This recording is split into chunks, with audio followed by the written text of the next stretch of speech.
Welcome to the Sleepy Stoic.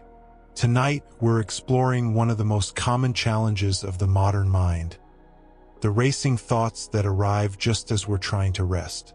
If you've ever found yourself replaying conversations, rehearsing tomorrow's challenges, or spiraling through endless what-if scenarios as you lie in bed, you're experiencing something the ancient Stoics knew intimately. The racing mind is not a new phenomenon. It's not a product of smartphones or social media, though these certainly amplify it. 2,000 years ago, in a world without electric light or constant connectivity, people still struggled with overthinking. They still lay awake worrying about things they couldn't control. They still replayed their mistakes and anticipated future disasters. What makes the Stoics particularly valuable to us today is that they didn't just acknowledge this problem. They developed specific, practical approaches to address it. And they did so not as abstract theory, but as tools they used themselves, tested in the crucible of real life under extraordinarily difficult circumstances. Tonight, we'll explore their wisdom together. This isn't a meditation designed to put you to sleep, though you're welcome to drift off whenever your body is ready. Instead, this is a philosophical exploration, a gentle examination of ideas that can genuinely change how you relate to your own thoughts. You can listen actively, absorbing these concepts, or you can let them wash over you as pleasant background. Either way, the ideas we'll discuss have the power to bring real peace. Let's begin with a simple but profound observation from the Stoic philosopher Epictetus. He taught that we are disturbed not by events themselves, but by our judgments about those events. At first hearing, this might sound like philosophical wordplay, but when you truly understand what Epictetus meant, it opens up an entirely new way of relating to the racing mind. Consider what happens when a thought makes you anxious. Let's say you remember something you said earlier today that might have been poorly received. The memory itself is just information, a neural pattern firing in your brain. But immediately, almost instantaneously, your mind adds layers of interpretation. You decide the comment was stupid. You imagine the other person judging you. You project forward to future encounters, now colored by this supposed mistake. You might even spiral into broader narratives about your social competence or worth as a person. Notice what happened there. The original event, the words you spoke, already happened. They're fixed, unchangeable, complete. But the racing mind isn't actually dealing with that event. It's dealing with layers and layers of judgment, interpretation, projection, and story. This is what Epictetus was pointing to. The event itself has no power to disturb you at 3 in the morning. What disturbs you is the meaning you're constructing around it. Now, the Stoics were not naive. They didn't claim that nothing matters or that you should be indifferent to life. Marcus Aurelius, the Roman emperor who wrote extensively about Stoic philosophy in his personal journal, dealt with plague, war, betrayal, and the death of many of his children. He knew suffering. He knew that life brings genuine hardship. But he also knew that much of his mental anguish came not from the hardships themselves, but from his resistance to them, his judgments about them, his stories about what they meant. In his meditations, Marcus wrote to himself, "If you are distressed by anything external, the pain is not due to the thing itself, but to your estimate of it, and this you have the power to revoke at any moment." Read that slowly. You have the power to revoke your estimate at any moment. Not to deny reality, not to pretend bad things are good, but to recognize that your interpretation is separate from the event, and that you have agency over that interpretation. This is the first key to quieting the racing mind, recognizing the difference between what happened and what you're telling yourself about what happened. The Stoics called this developing the capacity to observe your own judgments. When you can see your thoughts as thoughts rather than as truth, as interpretations rather than as facts, you create space. And in that space, the racing begins to slow. Let's ground this in a concrete example. Imagine you have a difficult conversation coming up tomorrow, perhaps with your boss or a family member.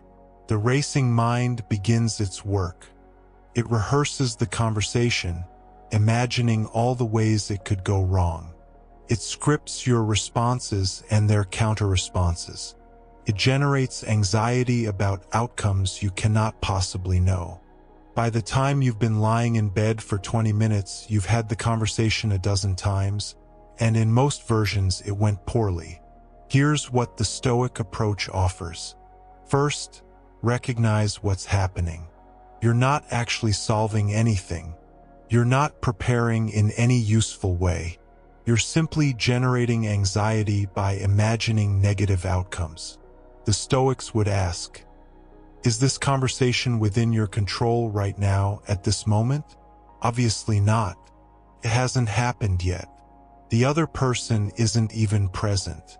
All you're doing is disturbing your peace with phantoms. Seneca, another Stoic philosopher and advisor to emperors, wrote extensively about this tendency we have to suffer in advance. He observed that we are more often frightened than hurt, and we suffer more in imagination than in reality. Think about how often this is true. How many of the disasters you've rehearsed in your mind have actually come to pass? And of those that did occur, how many turned out to be as catastrophic as you imagined? The racing mind loves to catastrophize. It takes a potential difficulty and inflates it into a disaster. You might have a challenging conversation, so your mind jumps to getting fired, losing your income, being unable to pay rent, becoming homeless. This is not rational planning. This is anxiety creating cascading narratives of doom.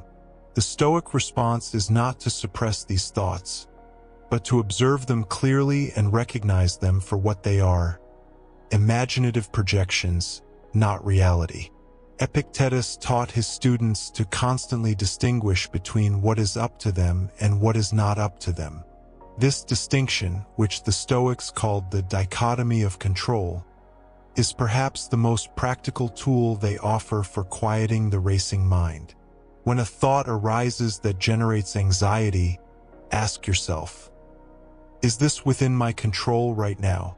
The conversation tomorrow is not within your control right now. Therefore, rehearsing it serves no purpose except to disturb your peace. What is within your control? Your choice to stop rehearsing it. Your choice to return your attention to the present moment. Your choice to recognize that you'll deal with the actual conversation when it actually happens, and that you're capable of responding to reality as it unfolds. This might sound simple, even obvious, but implementing it requires practice. The racing mind has momentum. It has established patterns, neural pathways carved by years of worry and rumination. You cannot simply command it to stop. What you can do is begin to observe it with the clarity the Stoics cultivated. Each time you notice yourself rehearsing a future scenario or replaying a past event, you have an opportunity. You can recognize what's happening, distinguish between the event and your judgment about it, and gently redirect your attention. The Stoics were not striving for a mind empty of thoughts. That would be neither possible nor desirable. Instead, they were cultivating a particular relationship with their thoughts. They were learning to observe the mind's activity without being swept away by it. Marcus Aurelius described thoughts as passing impressions, like images on water. They arise, they present themselves, and if you don't grasp at them or push them away, they naturally dissolve. Consider the metaphor of a river. Your thoughts are like leaves floating on the surface. If you're standing in the river trying to control which leaves pass by, you'll exhaust yourself and accomplish nothing. But if you're standing on the bank, Observing the leaves as they float past, you maintain your equilibrium. The leaves still float by, thoughts still arise, but they don't disturb you. You're not in the river of thought. You're observing it. This observational stance is what the Stoics meant by maintaining the inner citadel. Marcus used this term to describe the fortress of reason within each person, the place of inner freedom that cannot be invaded by external events or even by the mind's own racing patterns. When you're established in this inner citadel, you can watch thoughts arise and pass without identifying with every one of them. Let's be clear about what this does and doesn't mean. It doesn't mean you become cold or detached from life. Marcus Aurelius, despite his philosophical practice, grieved deeply when his children died. He felt the full weight of his responsibilities as emperor. He experienced anger, frustration, and disappointment. The Stoic practice didn't eliminate his emotional life. It prevented him from being destroyed by it. When a thought arises that triggers strong emotion, the untrained mind immediately identifies with that emotion. The thought says, "I'm a failure," and immediately you feel you are a failure. The thought says, "This is unbearable," and immediately you feel you cannot bear it. But with practice, you can create a small gap between the thought arising and your identification with it. In that gap lives freedom. Seneca wrote, "A man is as unhappy as he has convinced himself he is." This is a profound statement about the power of our narratives. We convince ourselves of things through repetition, through uncritical acceptance of our thoughts, through identifying with every passing mental event. The racing mind at night is often just playing greatest hits, familiar worries, habitual concerns, well-worn grooves of anxiety. And each time we engage with these thoughts as if they're true, as if they require immediate attention, we reinforce their power. What would it mean to not be convinced? To hear the thought, "I'm going to fail at this," and recognize it as a thought, not as a truth? To notice this situation is terrible, and understand that terrible is your judgment, not an inherent property of the situation? This is the work the Stoics were doing. They were training themselves to observe their own minds with clarity. There's a famous story about Epictetus that illustrates this beautifully. He was born a slave, and at one point his master was twisting his leg, either as punishment or for cruel amusement. Epictetus calmly said, "You're going to break my leg." His master continued, and the leg broke. Epictetus simply said, "I told you that you would break it." Now, we might question the historical accuracy of this story, but what matters is what it teaches. Epictetus maintained his inner freedom even as his body was being harmed. He distinguished between what was happening to his body and his essential self, his capacity for reason and choice. Most of us are not facing physical torture, but we torture ourselves mentally with racing thoughts. And unlike Epictetus, we often have the power to stop. We have the capacity to recognize that the catastrophic narrative playing in our mind is not reality. We have the ability to observe our judgments rather than being swept away by them. We have, in every moment, the choice to return to the inner citadel. Marcus Aurelius often reminded himself, "You have power over your mind, not outside events. Realize this, and you will find strength." Notice what he's not saying. He's not claiming you have power over everything. He's not promising that life will be easy or that you can control outcomes. He's making a much more modest but more profound claim. You have power over your mind. You have the capacity to direct your attention, to choose which thoughts you engage with, to decide what judgments you accept. This is not about positive thinking or forcing yourself to see everything as wonderful. The Stoics were clear-eyed realists.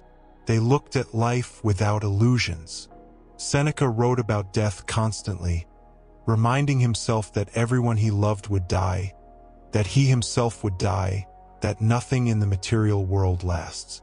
This wasn't morbid, it was honest, and from that honest assessment he found peace. Because once you've faced the worst that reality offers, your racing mind loses much of its power. What is it going to tell you that's worse than the truth? There's a Stoic practice called premeditatio malorum, or the premeditation of evils. It involves deliberately imagining potential difficulties, not to generate anxiety, but to prepare yourself mentally and to recognize that you can handle whatever comes. Seneca advised spending time each day imagining losing your wealth, your health, your loved ones, your reputation. Not to be pessimistic, but to realize that your well-being doesn't depend on these external things remaining unchanged. This might seem paradoxical. Aren't we trying to quiet the racing mind that imagines disasters? Why would we deliberately imagine difficulties? The difference is in the quality of attention. The racing mind imagines disasters while identifying with the fear they generate. It rehearses worst-case scenarios while believing you cannot handle them. The Stoic practice of premeditatio malorum involves calmly considering difficulties from the inner citadel, recognizing that while challenges may come, your capacity for reason and virtue remains intact. When you've genuinely contemplated loss from this perspective, the racing mind's threats lose their edge. It says, "What if you lose your job?" And you can respond, "Then I will find another, or I will adjust to new circumstances. I will remain myself. My character is not dependent on my employment." The thought may still arise, but it no longer has the power to disturb your peace because you've already faced it squarely and found that you can handle it. Let's talk about judgment more specifically, because this is where so much of our mental racing originates. Every day we make countless judgments about events. This is good, that is bad. This should have happened differently. That person should not have done that. This situation is unfair. That outcome is terrible. These judgments seem natural, even necessary. How else would we navigate life? The Stoics distinguished between judgments that serve us and judgments that disturb us without benefit. If your house is on fire, the judgment, "This is dangerous, I should leave," is useful, prompts appropriate action. But the judgment, "This is terrible, why did this happen to me? My life is ruined," adds nothing but suffering. The house is equally on fire either way, but one judgment leads to effective action while the other leads to mental anguish. Most of the judgments generated by the racing mind are of the second type. They don't help you respond to reality. They just disturb your peace. When you lie in bed replaying an awkward conversation, your mind might judge, "I'm so stupid. I always say the wrong thing. People must think I'm an idiot." None of these judgments change what happened. They don't prepare you for future conversations. They simply make you feel bad. The Stoic alternative is to observe without judgment, or at least to hold your judgments lightly. The conversation happened. Perhaps it was awkward. That's a simple observation. Everything else, the narrative about your stupidity, the projection onto what others think, the generalizations about always saying the wrong thing, these are additions. And they're optional. Marcus Aurelius practiced a technique of stripping away these additions to get to bare reality. He would describe events in the simplest possible terms, removing all the interpretive layers. Instead of, "This terrible disaster has befallen me," he would say, "This event has occurred." Instead of, "That person is malicious and has wronged me," he would say, "That person acted according to their nature and their understanding." This practice reveals how much of our suffering comes from the story we're telling rather than from the events themselves. Try this now if you're lying awake with racing thoughts. Take whatever you're thinking about and describe it in the simplest possible terms, without judgment. If you're worried about a conversation, the simple fact is, a conversation will occur tomorrow. That's it. Everything else, how it will go, what it will mean, what consequences it will have, is projection. If you're replaying a mistake, the simple fact is, I said certain words at a certain time. That's all. The rest is interpretation. When you strip away the interpretive layers like this, you often find that there's actually very little to worry about in the present moment. The event already happened, or it hasn't happened yet. Right now, in this moment, you're lying in a bed. You're breathing. You're physically safe. The racing mind creates urgency around things that are not urgent. It makes you feel you must solve problems that cannot be solved at this moment, or that don't actually exist outside your imagination. Epictetus taught that we should be like an archer. The archer's job is to prepare carefully, aim well, and release the arrow with good form. Once the arrow leaves the bow, its flight is no longer up to the archer. The wind may blow it off course. The target may move. These factors are outside the archer's control, and a skilled archer doesn't disturb themselves over them. They focus on what they can control: their preparation, their form, their choice of when to shoot.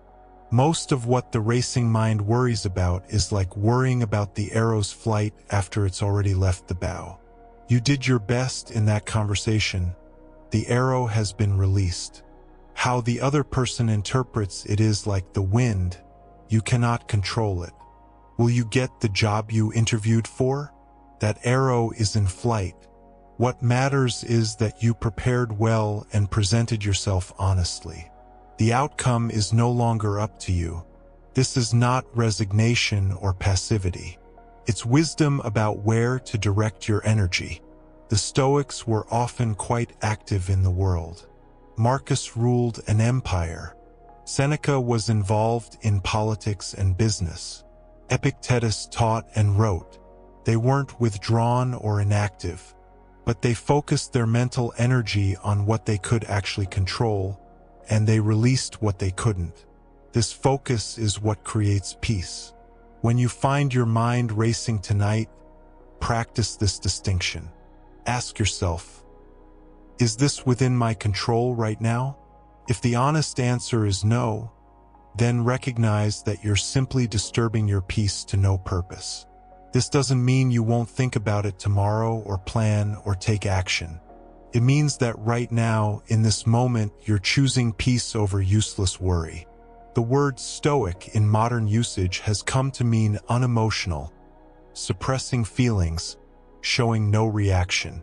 But this is a profound misunderstanding of what the ancient Stoics taught. They weren't trying to eliminate emotions. Emotions are natural, automatic responses that arise in us. What they were working with was how we respond to those emotions, whether we feed them with judgment and story, whether we identify with them completely, or whether we can observe them arising and passing like weather patterns. Marcus wrote about anger, about how it feels in the body, how it prompts us to act in ways we later regret. His solution wasn't to never feel anger. That would be impossible. His solution was to pause between feeling anger and acting on it, to recognize the anger as an arising phenomenon, observe it clearly, and then choose whether to act on it or let it pass. This pause, this gap between stimulus and response, this is where freedom lives. The racing mind is similar. You can't prevent anxious thoughts from arising. They're going to come, especially if you've spent years training them to come through repetition and belief. But you can create a pause between the thought arising and your identification with it. You can see the thought, I'm going to fail, and recognize it as an arising phenomenon rather than as truth. You can feel the anxiety in your body without believing the story your mind is telling about why that anxiety is warranted. Let's be very practical for a moment. When you're lying in bed and your mind is racing, what specifically can you do? First, recognize what's happening without judging yourself for it. The racing mind is not a personal failure. It's a habit pattern likely developed as a misguided attempt at protection. Your mind thinks that by rehearsing problems, it's helping you.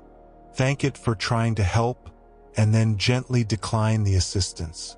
Second, practice the distinction we've been discussing. Look at the thoughts arising and ask, is this an event or a judgment? Is this within my control right now? Am I dealing with reality or with imagination? These questions create space. They move you from being swept up in the thought stream to observing it from the bank. Third, when you recognize that you're worrying about something outside your control, or something that hasn't happened, or a judgment that's not helpful, you can simply return your attention to the present moment. The Stoics were very much about the present moment, not in a mystical sense, but in a practical one. This moment is where your power exists, not in the past, which is fixed, nor in the future, which hasn't arrived. Here now you have choice. What choice do you have right now? You can choose to let the thoughts pass rather than engaging with them. You can choose to notice your breath, the sensation of the mattress beneath you, the temperature of the air. You can choose to remember a Stoic principle and contemplate it. You can choose to recognize that this moment right now is actually okay. The catastrophes your mind is predicting haven't happened. The mistakes you're replaying are already complete. Right now, you are here, breathing, alive, with the capacity to choose peace.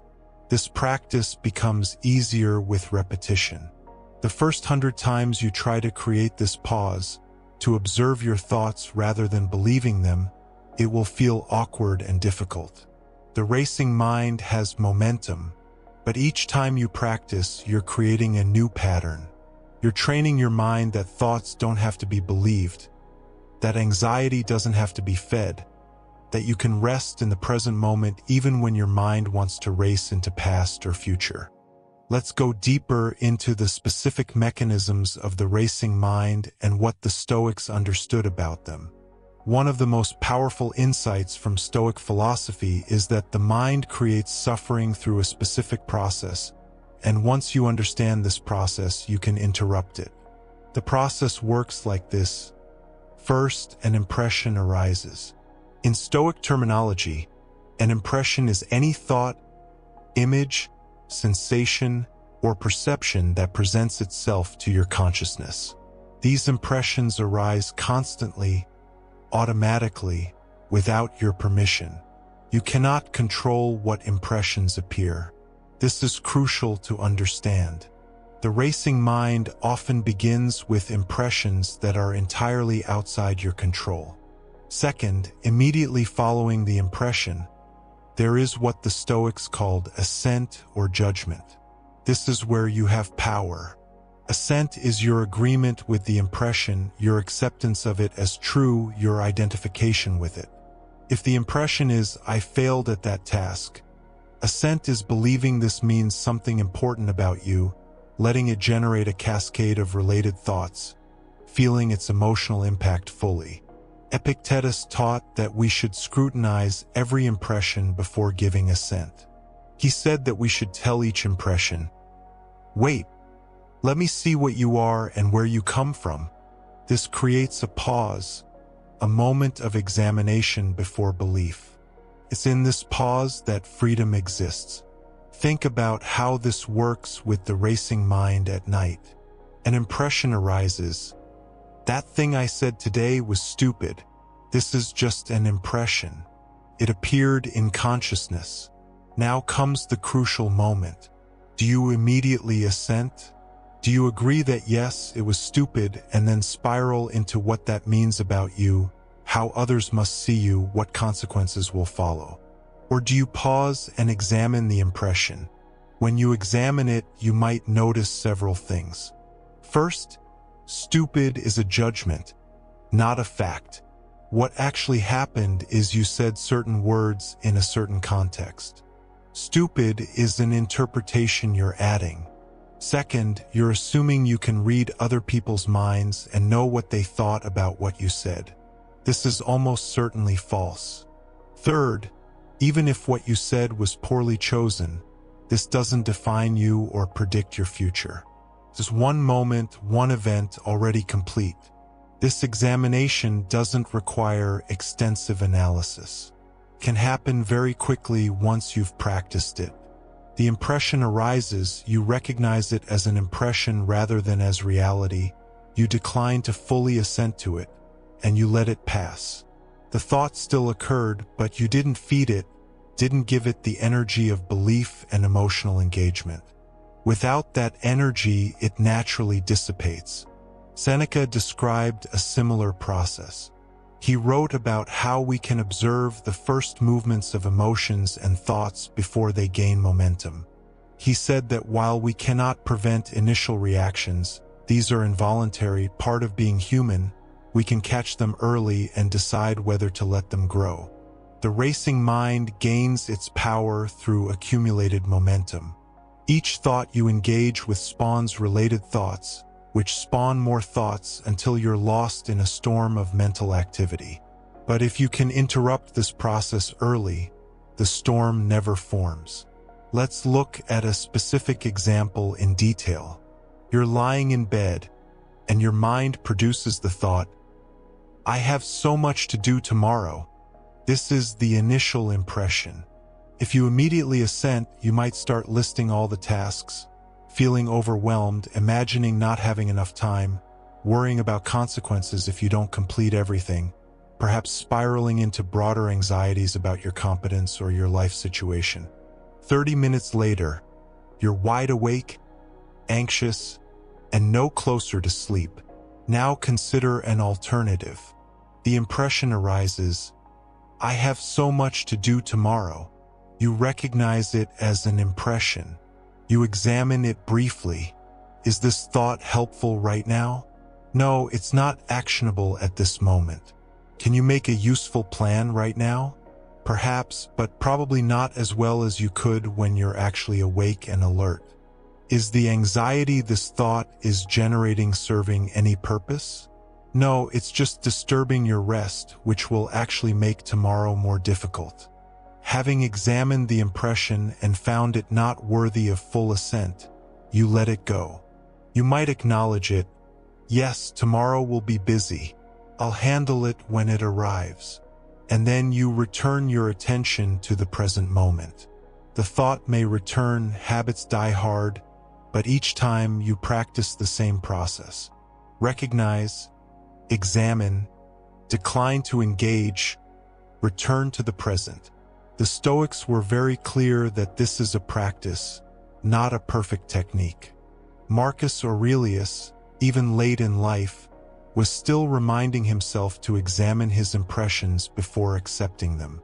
In his meditations, he wrote to himself about this constantly. He would say things like, "Is this about the body? Let it complain if it can. Is this about the soul? The soul has the power to judge and not be disturbed." He was coaching himself in writing to maintain this practice of examination. One of the challenges with the racing mind is that it often feels like the thoughts are important, like they require your immediate attention. The mind has a way of creating urgency around things that are not urgent. Part of Stoic practice is recognizing false urgency. Ask yourself, is this thought about something that requires my attention right now at this moment? If you were in a dangerous situation, the answer might be yes. But if you're lying safely in bed, the answer is almost always no. Seneca pointed out that we rarely live in the present moment. We're either regretting the past or fearing the future. The present moment, which is the only place we actually live and have power, is neglected. The racing mind is typically about past or future. It's replaying what happened or anticipating what might happen. It's almost never about now, this moment, which is generally quite peaceful. Try this. Bring your attention fully into the present moment. What's happening right now? You're lying down. Your body is supported. You're breathing. These are the simple facts of this moment. Is there a problem in this moment? Usually, no. The problems are all in the past or future. This moment is generally manageable, even peaceful. When you can rest in the present moment rather than in mental narratives about other times, the racing naturally slows. This isn't escapism or denial. Tomorrow will come and you'll deal with it then. The past happened, and you've learned what you can from it. But neither past nor future exist right now. They're mental constructs, and while sometimes useful for planning and learning, they're not where you live. You live here now in this moment, and this moment doesn't require racing thoughts. The Stoics had a concept called prohairesis, which is difficult to translate but roughly means your capacity for rational choice. It's your will, your agency, the part of you that chooses how to respond to impressions.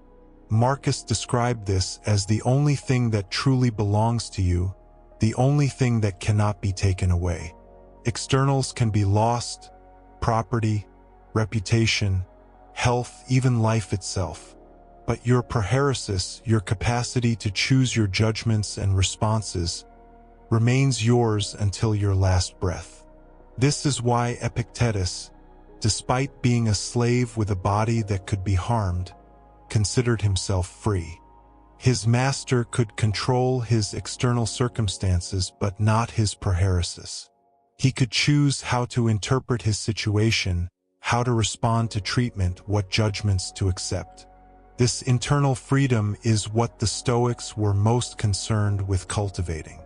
When your mind races, it's easy to feel powerless, like you're at the mercy of your thoughts. But this is an illusion. You always have your prohairesis. You always have the capacity to examine impressions rather than immediately believing them. You always have the choice to return to the present moment rather than living in past or future. You always have the power to observe thoughts without identifying with them completely. This power is what makes you free, regardless of what thoughts arise.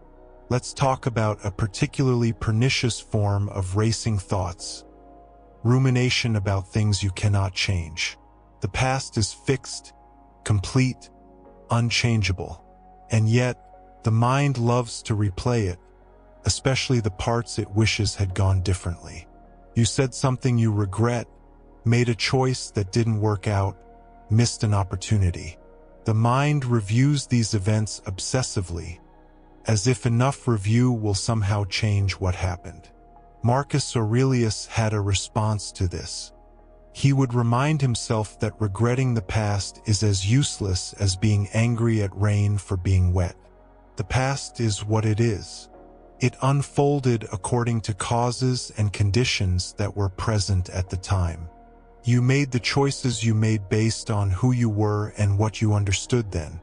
Wishing it had been different accomplishes nothing except disturbing your present peace. This doesn't mean you shouldn't learn from the past. Learning is valuable. If you made a mistake, understanding why and how to avoid similar mistakes is useful. But there's a clear difference between learning and ruminating.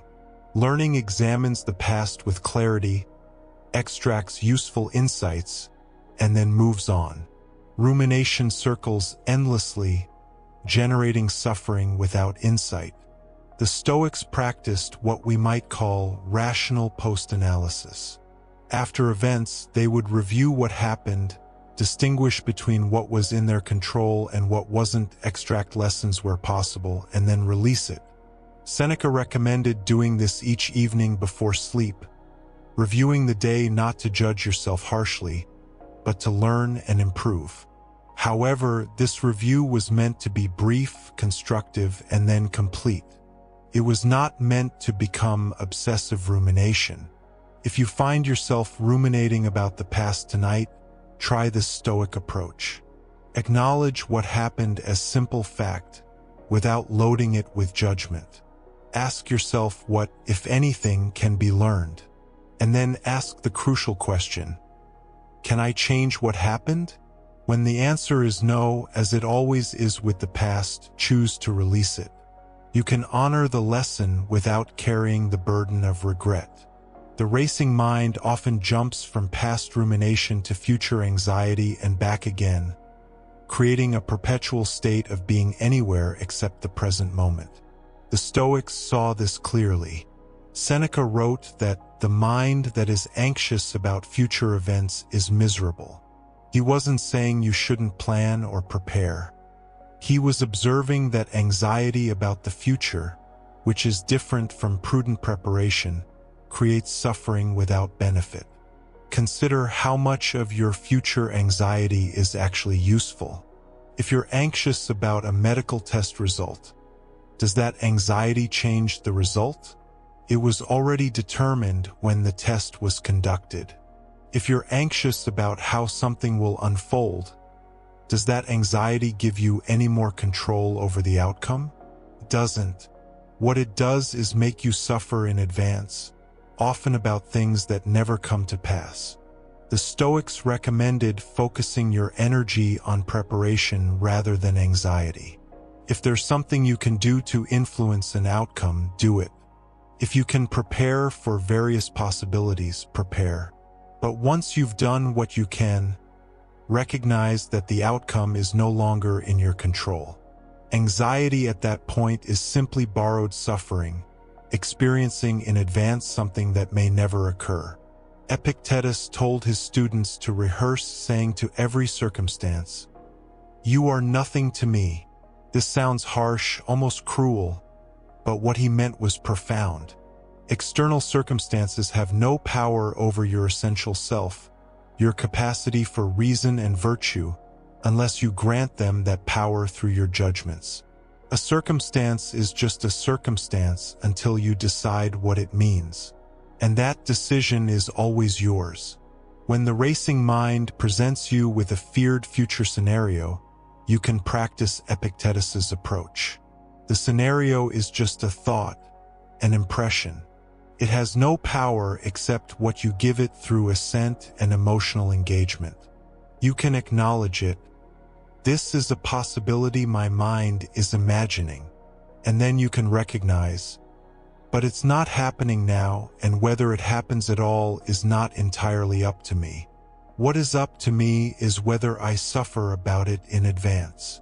This practice becomes particularly powerful when you combine it with the Stoic understanding of preferred indifference. The Stoics made a distinction between things that are genuinely good or bad, matters of character and virtue, and things that are merely preferred or dispreferred but not truly good or evil. Health is preferred to sickness, wealth to poverty, good reputation to bad reputation.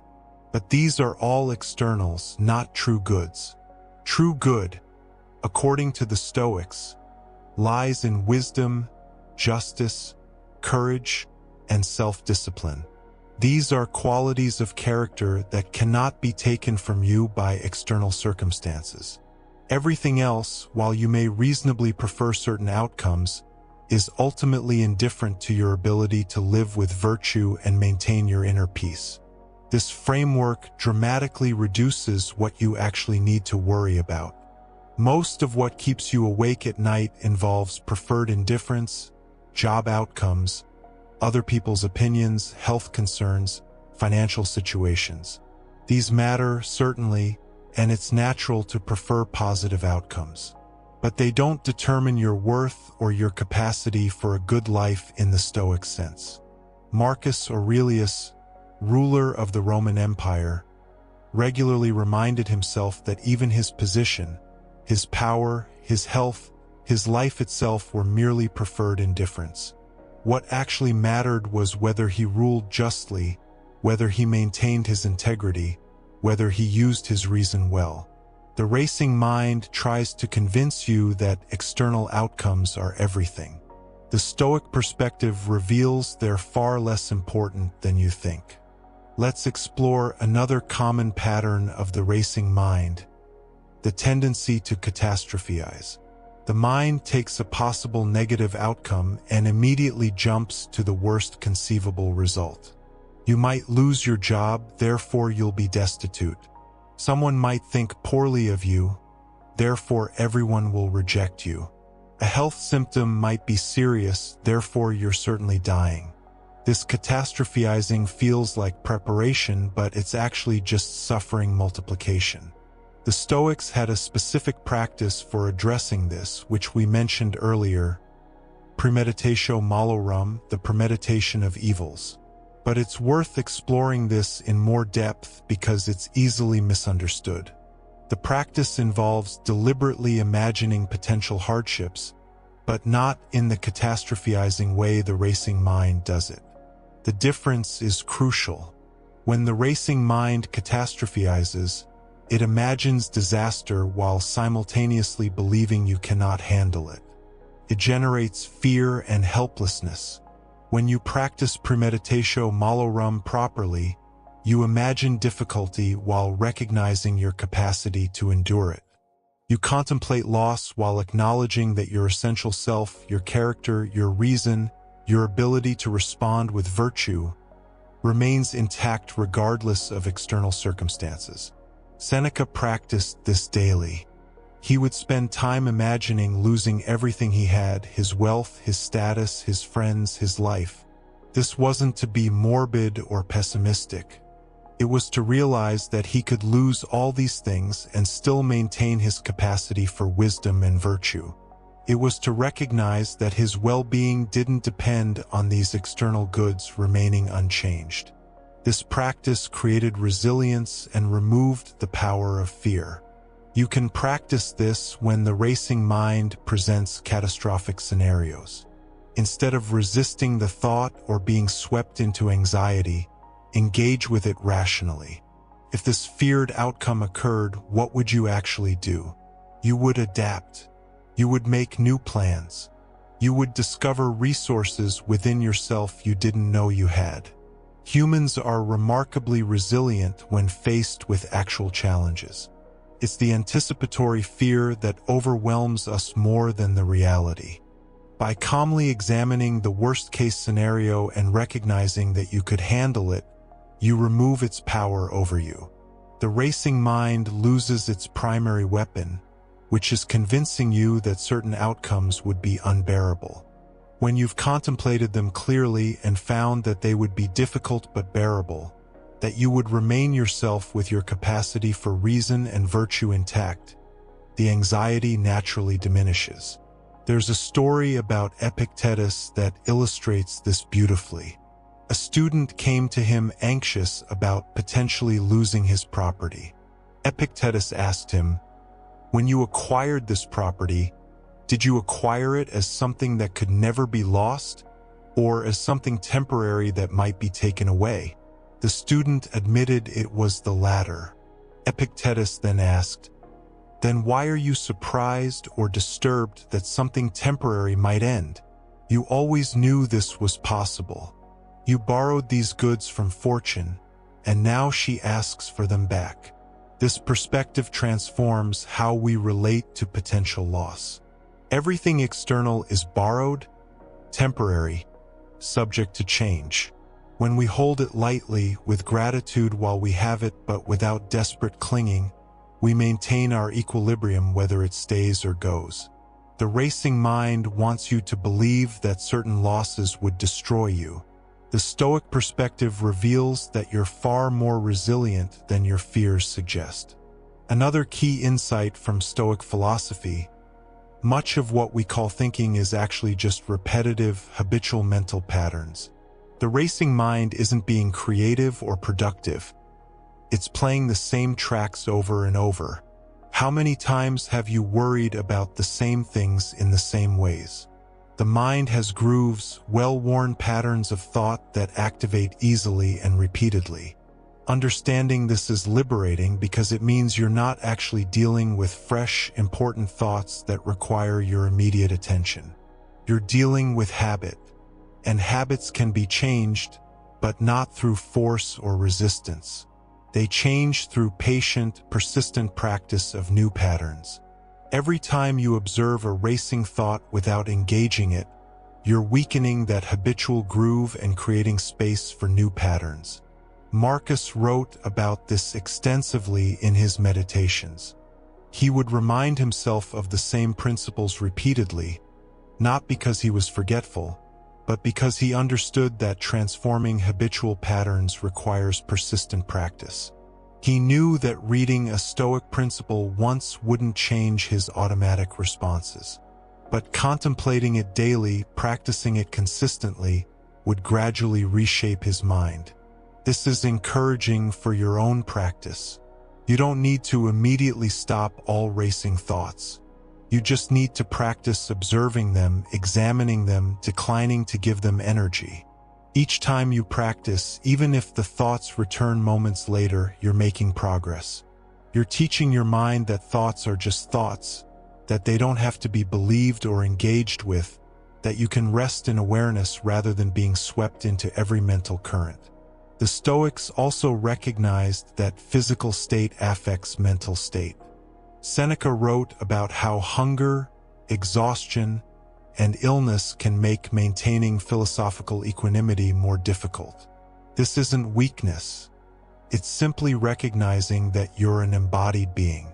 When you're lying in bed with a racing mind, it's worth considering whether physical factors are contributing. Are you overtired but wired, exhausted but unable to rest? This is common and creates a particular vulnerability to racing thoughts. Your cognitive resources are depleted, making it harder to maintain the observer perspective we've been discussing. In this state, be especially gentle with yourself. You might not be able to engage in sophisticated philosophical analysis, but you can still practice the basics. Recognizing thoughts as thoughts, returning to the present moment, resting in physical sensation rather than mental narrative. Are you physically uncomfortable in some way? Temperature, pain, restlessness can all feed the racing mind by creating a sense that something is wrong. Sometimes addressing simple physical needs, adjusting temperature, finding a more comfortable position, having a small drink of water can help settle the mind. The Stoics weren't mind-body dualists who ignored physical reality. They recognized that caring for the body appropriately supports the life of the mind. Epictetus, despite his lame leg from his time as a slave, maintained a philosophical practice that acknowledged physical reality while not being controlled by it. He would say that the body may suffer, but the mind doesn't have to join in that suffering through resistance and complaint. You can acknowledge physical discomfort while not adding layers of mental distress about it. The discomfort is what it is. The racing mind's narrative about what it means and how terrible it is, that's optional. Let's return to the concept of the inner citadel, because this is central to understanding how the Stoics maintained peace despite racing thoughts. Marcus used this metaphor to describe the inner realm of judgment and will that remains free regardless of external circumstances. The citadel cannot be invaded unless you open the gates from within by accepting harmful judgments. Think of your awareness as the citadel. Thoughts arise outside its walls like visitors seeking entry. They knock, they call out, they try to convince you they're important and require immediate admission. But you're the gatekeeper. You don't have to let every thought in. You don't have to give every mental visitor your full attention and belief. You can stand at the gate, observe what's calling for entry, and make conscious choices about what you allow in. This doesn't mean suppressing thoughts or pretending they don't exist. It means recognizing that a thought arising is different from believing it, identifying with it, giving it your energy. The thought, "I'm a failure," can knock at the gate. You can hear it clearly, but you don't have to open the gate and invite it in for tea. You can acknowledge it. "I hear you knocking. I see you there, but I'm not letting you in tonight." and then you return your attention to the quiet interior of the citadel. This practice requires vigilance, but it's a gentle vigilance, not an exhausting one. You're not fighting or struggling. You're simply maintaining awareness of what's happening and making conscious choices. Marcus described this as keeping your ruling faculty, your capacity for reason and judgment, pure and undisturbed. Not empty, not emotionless, but clear and free. One of the subtlest forms of racing thoughts involves not just worrying about specific outcomes, but worrying about worrying. The mind becomes anxious about its own anxiety, creating loops of meta-worry. Why can't I stop thinking about this? What's wrong with me that I can't just let go? I should be able to control my mind better than this. These thoughts about thoughts create additional suffering. The Stoic response is to recognize that you're human, that racing thoughts are a common human experience, and that judging yourself for having them just adds another layer of unhelpful thinking. Marcus regularly reminded himself to be patient with his own mind, to treat himself with the same kindness he would show a friend. When racing thoughts arise, practice self-compassion rather than self-judgment. Of course, your mind races sometimes. You're a human being in a complex, challenging world.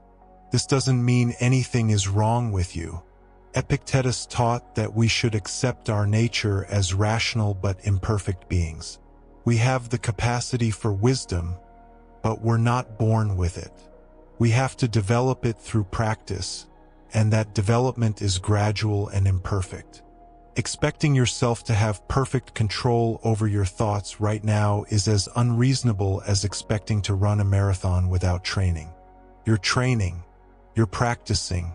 Progress happens through repetition, not through single perfect performances. There's also wisdom in recognizing when to engage with thoughts and when to let them pass. Not every thought is worth examining in detail. Some thoughts are clearly unhelpful and can simply be noted and released.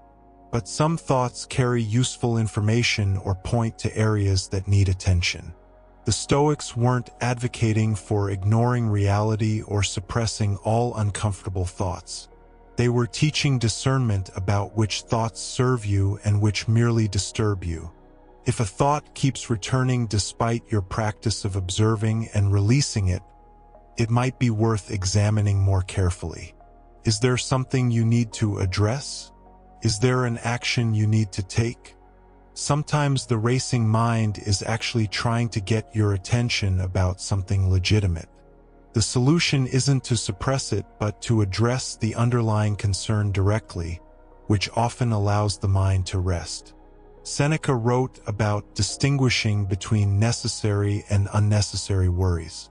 A necessary worry is about something you can and should address. If you need to prepare for an important meeting, thinking about that preparation is necessary. But thinking about it at midnight when you should be sleeping is unnecessary. You can prepare tomorrow. The thought itself might be valid, but the timing is wrong. Learning to acknowledge valid concerns while postponing them to an appropriate time is a valuable skill.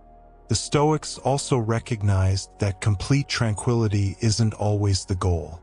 Sometimes appropriate concern is warranted. If someone you love is in danger, concern is natural and even virtuous. The question is whether your thoughts are proportional to the situation and helpful for your response, or whether they're disproportionate and simply disturbing your peace without benefit. This distinction requires honest self-examination. As we approach the end of this second segment, consider what we've explored. The racing mind operates through specific mechanisms, impressions that arise automatically, assent that you give through habit, stories, and judgments that multiply suffering. You have power over the assent part. You can learn to observe impressions without immediately believing them, to distinguish between events and your interpretations of events, to recognize thought patterns as habits rather than truths. This power isn't something you have to acquire. You already have it. It's your prohairesis, your capacity for rational choice, which is always present and always available to you.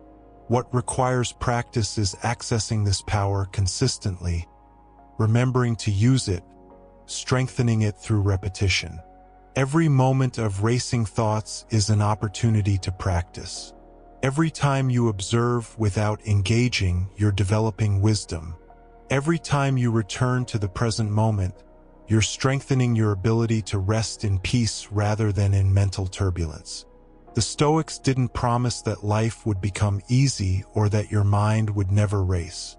They promised that you could develop a relationship with your thoughts that allows you to maintain your inner freedom and peace regardless of what thoughts arise. This is genuine freedom, not freedom from thoughts, but freedom within any thought state.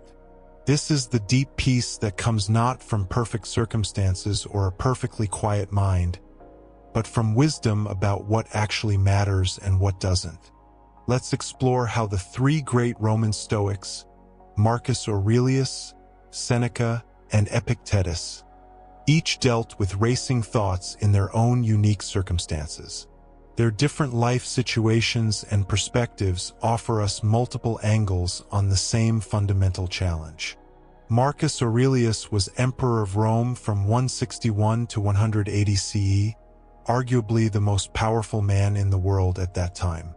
Yet his private writings, which we know as the Meditations, reveal a mind that struggled with many of the same racing thoughts that trouble us today. He worried about whether he was doing his duty well. He dealt with frustration about other people's behavior. He confronted anxiety about things outside his control. What makes Marcus's meditations so valuable is that they weren't written for publication. They were notes to himself, reminders he needed to hear repeatedly.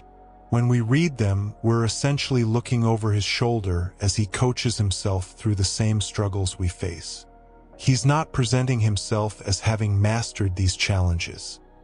He's showing us the daily practice of working with them. One of Marcus's most frequent themes is the shortness of life and the importance of not wasting time on things that don't matter. He regularly reminded himself that he might die at any moment, that his time is limited, and that spending it in mental anguish over things he cannot control is a waste of the precious life he has. This wasn't morbid, it was clarifying. When you remember that your time is finite, it becomes easier to recognize which thoughts deserve your attention and which are just noise. Marcus would tell himself, "You could be good now. What are you waiting for?" He recognized his tendency to postpone living with wisdom, to tell himself he'd practice Stoic principles more seriously tomorrow, after this current crisis passed. But crises don't pass. They're replaced by new crises. Life is crisis in a sense. If you're waiting for perfect circumstances before you practice peace, you'll never practice it. You have to choose peace now, in the midst of whatever is happening. For Marcus, a significant source of racing thoughts was other people's behavior. As emperor, he dealt constantly with people he considered foolish, ungrateful, or malicious. His meditations are full of passages where he reminds himself not to be disturbed by others, to remember that they're acting according to their own understanding, to focus on his own character rather than judging theirs. He had to practice this daily because the frustration would arise daily. He developed a morning meditation practice where he would prepare himself for the day ahead. He would tell himself, "Today you'll encounter people who are busy, ungrateful, arrogant, dishonest, jealous, and surly. They're like this because they don't understand good and evil." By reminding himself in advance that he would face difficulty with others, he reduced his tendency to be surprised or disturbed when it actually happened. This is practical application of premeditatio malorum. But Marcus went further. He didn't just prepare himself for difficult people. He reminded himself of his connection to them. "We were born to work together," he wrote, "like feet, hands, and eyes, like the two rows of teeth, upper and lower. To obstruct each other is unnatural. Even when others frustrated him, he practiced seeing them as fellow human beings, doing their best with their level of understanding.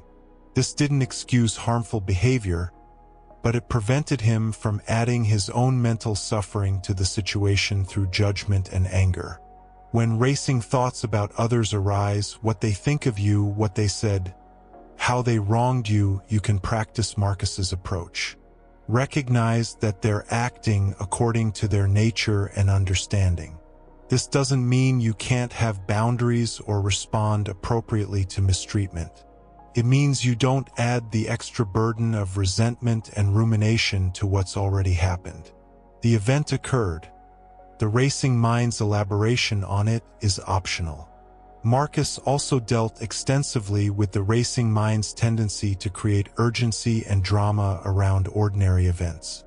He would remind himself that most of what seems important isn't, that reputation and status are ultimately meaningless, that even his role as emperor was just a temporary position he happened to occupy. He practiced stripping away the grand narratives to see simple reality underneath. This perspective deflates much of what the racing mind feeds on.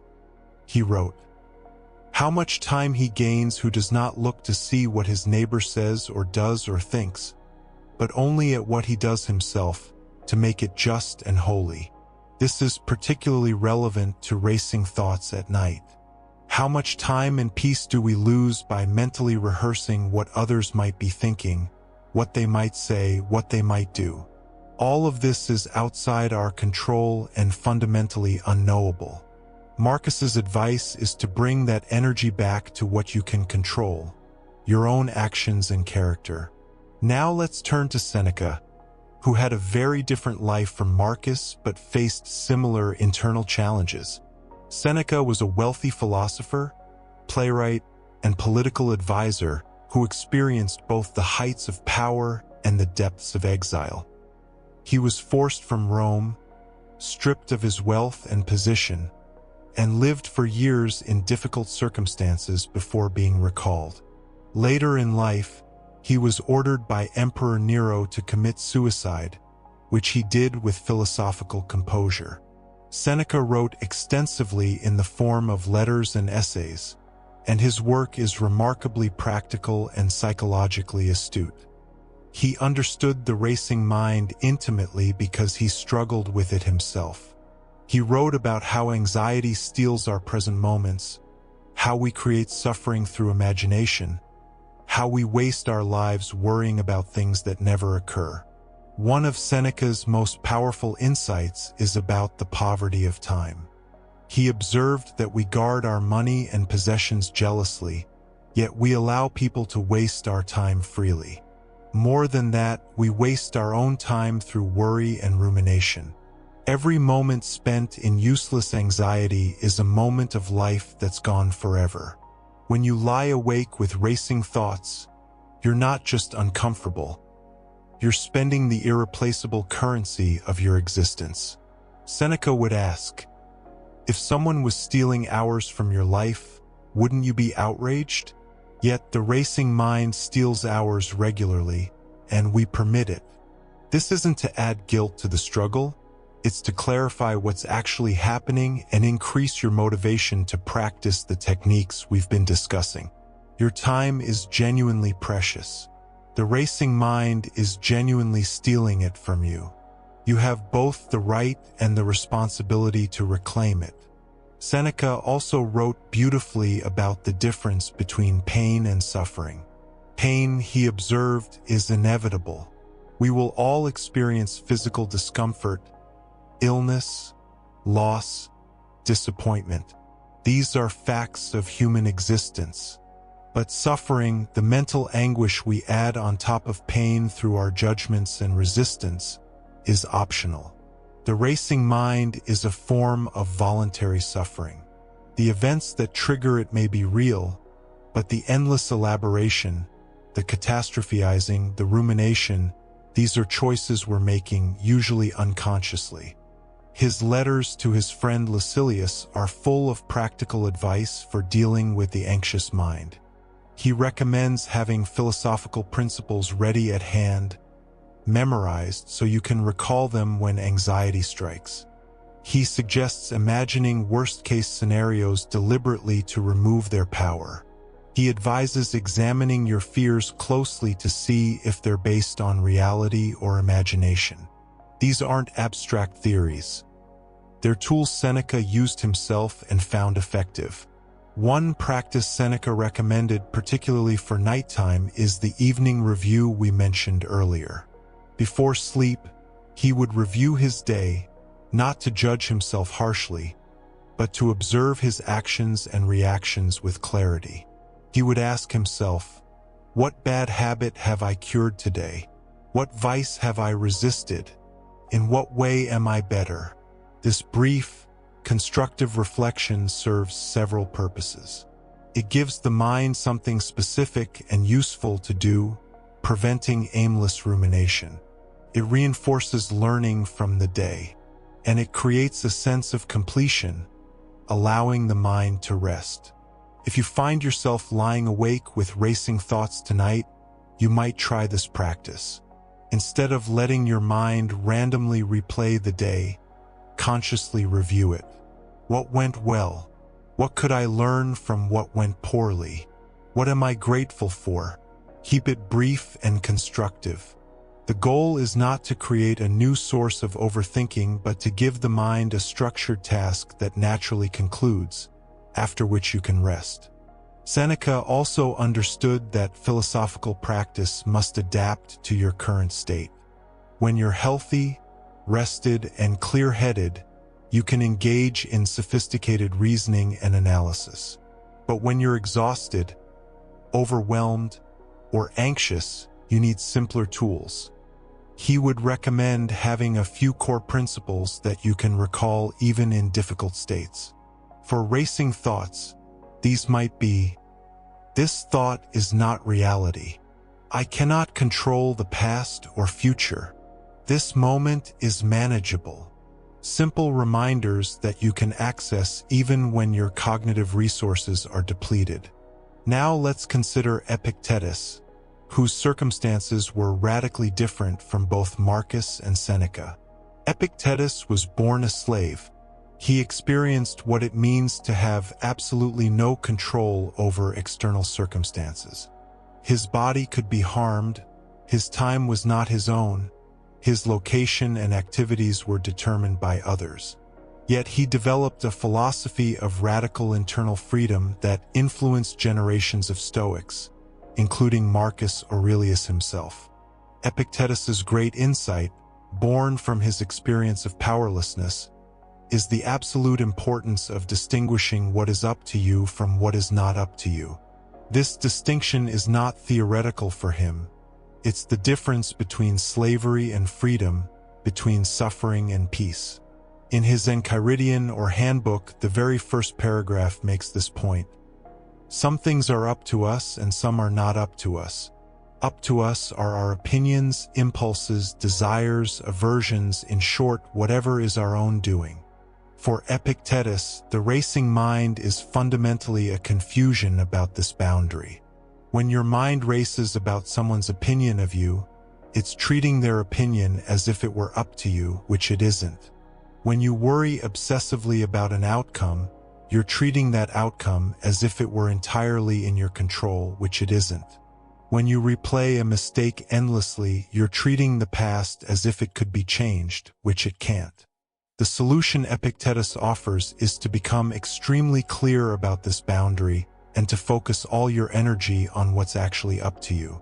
Your character, your effort, your intentions, your response to circumstances, these are yours. Everything else, including the outcomes of your efforts, other people's responses, your reputation, your health, your lifespan, these are not ultimately up to you. You can influence some of them, but you cannot control them. This might sound like resignation, but it's actually incredibly empowering. When you stop wasting energy trying to control what you cannot control, you have tremendous energy available for what you can control.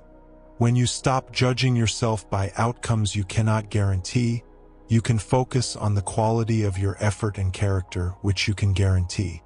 When you release attachment to things that can be taken from you, you discover a freedom that cannot be taken. Epictetus would say that the person who understands this distinction and lives by it is free, regardless of their external circumstances. He literally was a slave who considered himself free. Meanwhile, his master, who owned slaves and property, was enslaved by his desires and fears. True freedom, Epictetus taught, is internal. It's the freedom to think clearly, to maintain your values, to choose your responses. No external circumstance can take this from you unless you surrender it. When your mind races tonight, practice Epictetus's distinction with absolute clarity. For each thought that arises, ask, is this up to me right now? If it's not, release it. If it is, consider what action you can take tomorrow, and then release it for now. This sounds simple, and it is, but it requires practice to implement consistently. The racing mind wants to believe that everything is urgent and important and requires your immediate attention. Epictetus teaches you to see clearly that most of what occupies your mind is neither urgent nor within your control. There's a passage in Epictetus's discourses where he describes mental training like physical training. Just as an athlete strengthens their body through repeated exercise, you strengthen your mind through repeated practice of examining and choosing your judgments. Each time you observe a racing thought and decide not to engage with it, you're doing a mental repetition. Each time you distinguish between what's up to you and what isn't, you're building philosophical muscle. This isn't instant. It's gradual, but it's also cumulative. Every practice session makes the next one slightly easier. Epictetus also emphasized the importance of accepting your nature as a reasoning being. You're not going to achieve a state where thoughts never arise. That's not human nature. What you can achieve is the capacity to observe thoughts without being controlled by them, to examine impressions before accepting them, to maintain your freedom regardless of what arises in consciousness. This is the realistic goal of Stoic practice. Not a silent mind, but a free one. Let's talk about how these three Stoics dealt with a specific type of racing thought: worry about death and mortality. This might seem like an unusual topic for nighttime overthinking, but in fact, much of our anxiety has death anxiety at its root. Fear of failure is often fear of social death. Fear of loss is fear of losing what makes life meaningful. Fear of illness is fear of dying. The Stoics confronted death directly rather than avoiding it. Marcus Aurelius constantly reminded himself of his mortality. He would think about the fact that everyone who has ever lived has died, that he would be no exception, that the time would come, possibly today, when he would cease to exist. This wasn't to be morbid or depressing. It was to strip away the false urgency of trivial concerns.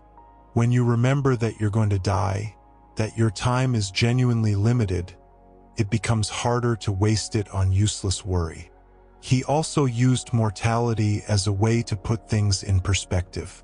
In one passage, he imagines looking down from above at human affairs, at wars and disputes and concerns, and seeing how small and temporary they all are. From this cosmic perspective, the things that seem so important, that keep your mind racing at night, appear tiny and brief. This doesn't make them meaningless, but it adjusts their size to something more accurate. Seneca wrote that the whole future lies in uncertainty. Live immediately. This is one of his most powerful statements. We don't know how much time we have. We don't know what tomorrow will bring. The only moment we definitely have is this one, right now.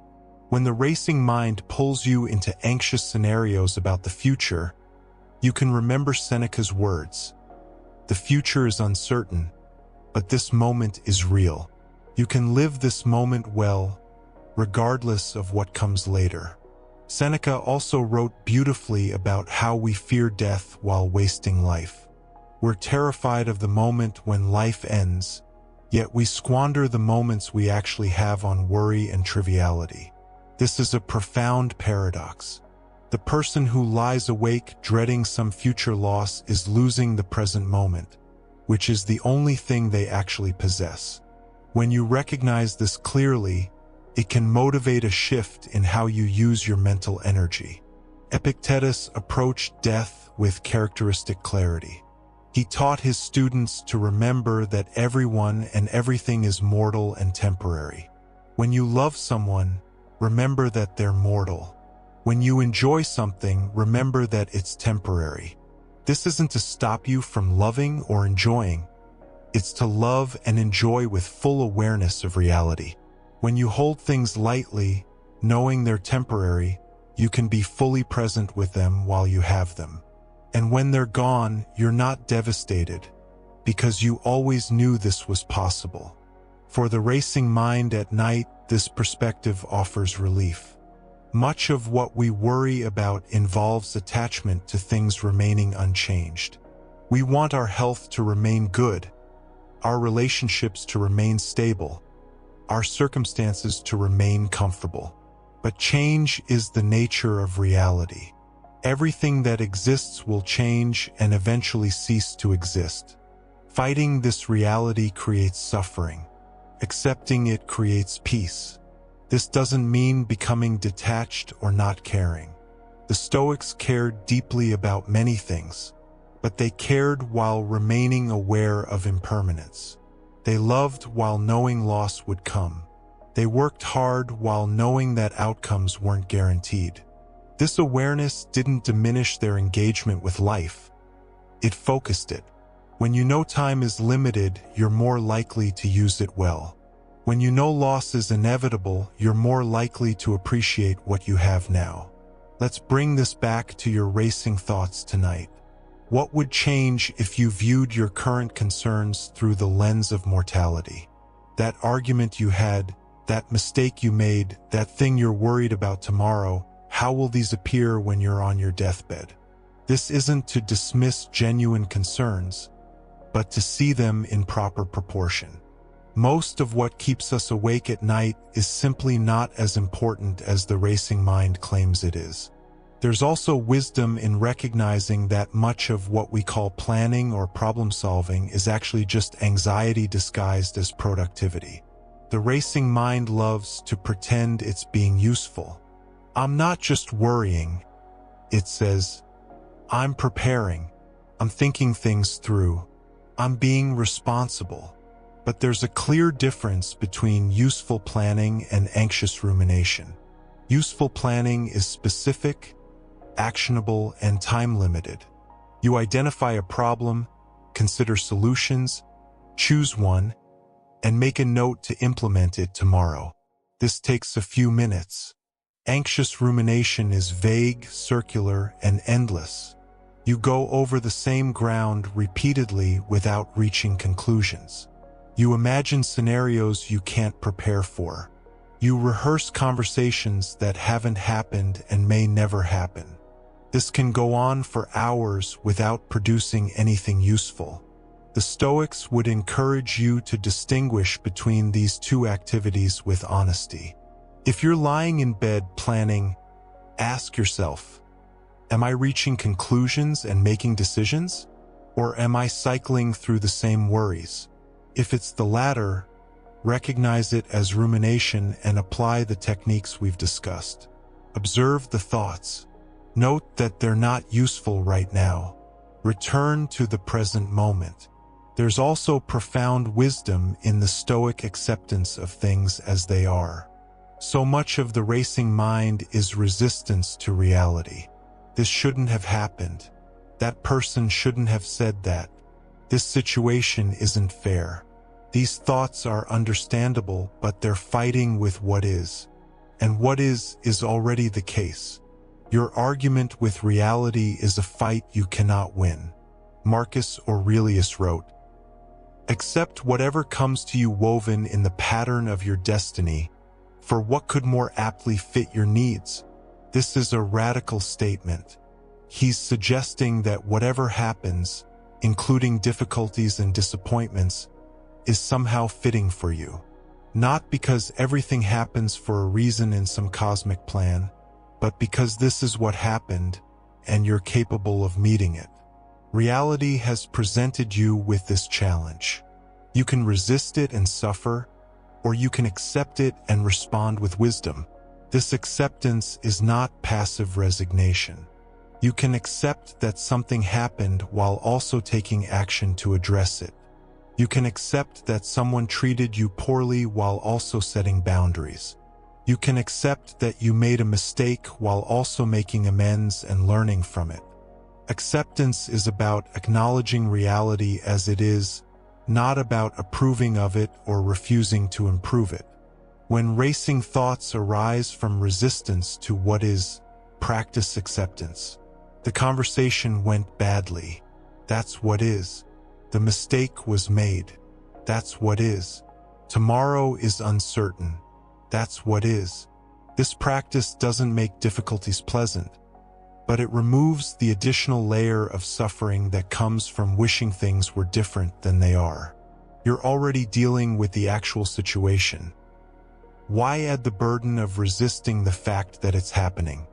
Let's explore one more dimension of Stoic wisdom that's particularly relevant to racing thoughts: the idea of living in accordance with nature. For the Stoics, this meant understanding your nature as a reasoning being and as part of the larger cosmos, and living in harmony with both. When you're aligned with your nature, there's an ease and flow to life. When you're fighting your nature, there's struggle and resistance. Part of your nature as a human being is that your mind produces thoughts constantly. This is not a flaw or a problem to be fixed. It's simply what minds do. The racing mind becomes a problem not because thoughts arise, but because you treat every thought as if it's true and important and requires action. You're fighting your nature by demanding that your mind be silent or produce only pleasant thoughts. The Stoic approach is to work with your nature, not against it. Thoughts will arise. This is natural. What's up to you is how you respond to them. You can observe them with clarity. You can examine them before accepting them. You can distinguish between helpful and unhelpful thoughts. You can return your attention to the present moment. These capacities are also part of your nature. You're a reasoning being with the power of conscious choice. Use this power.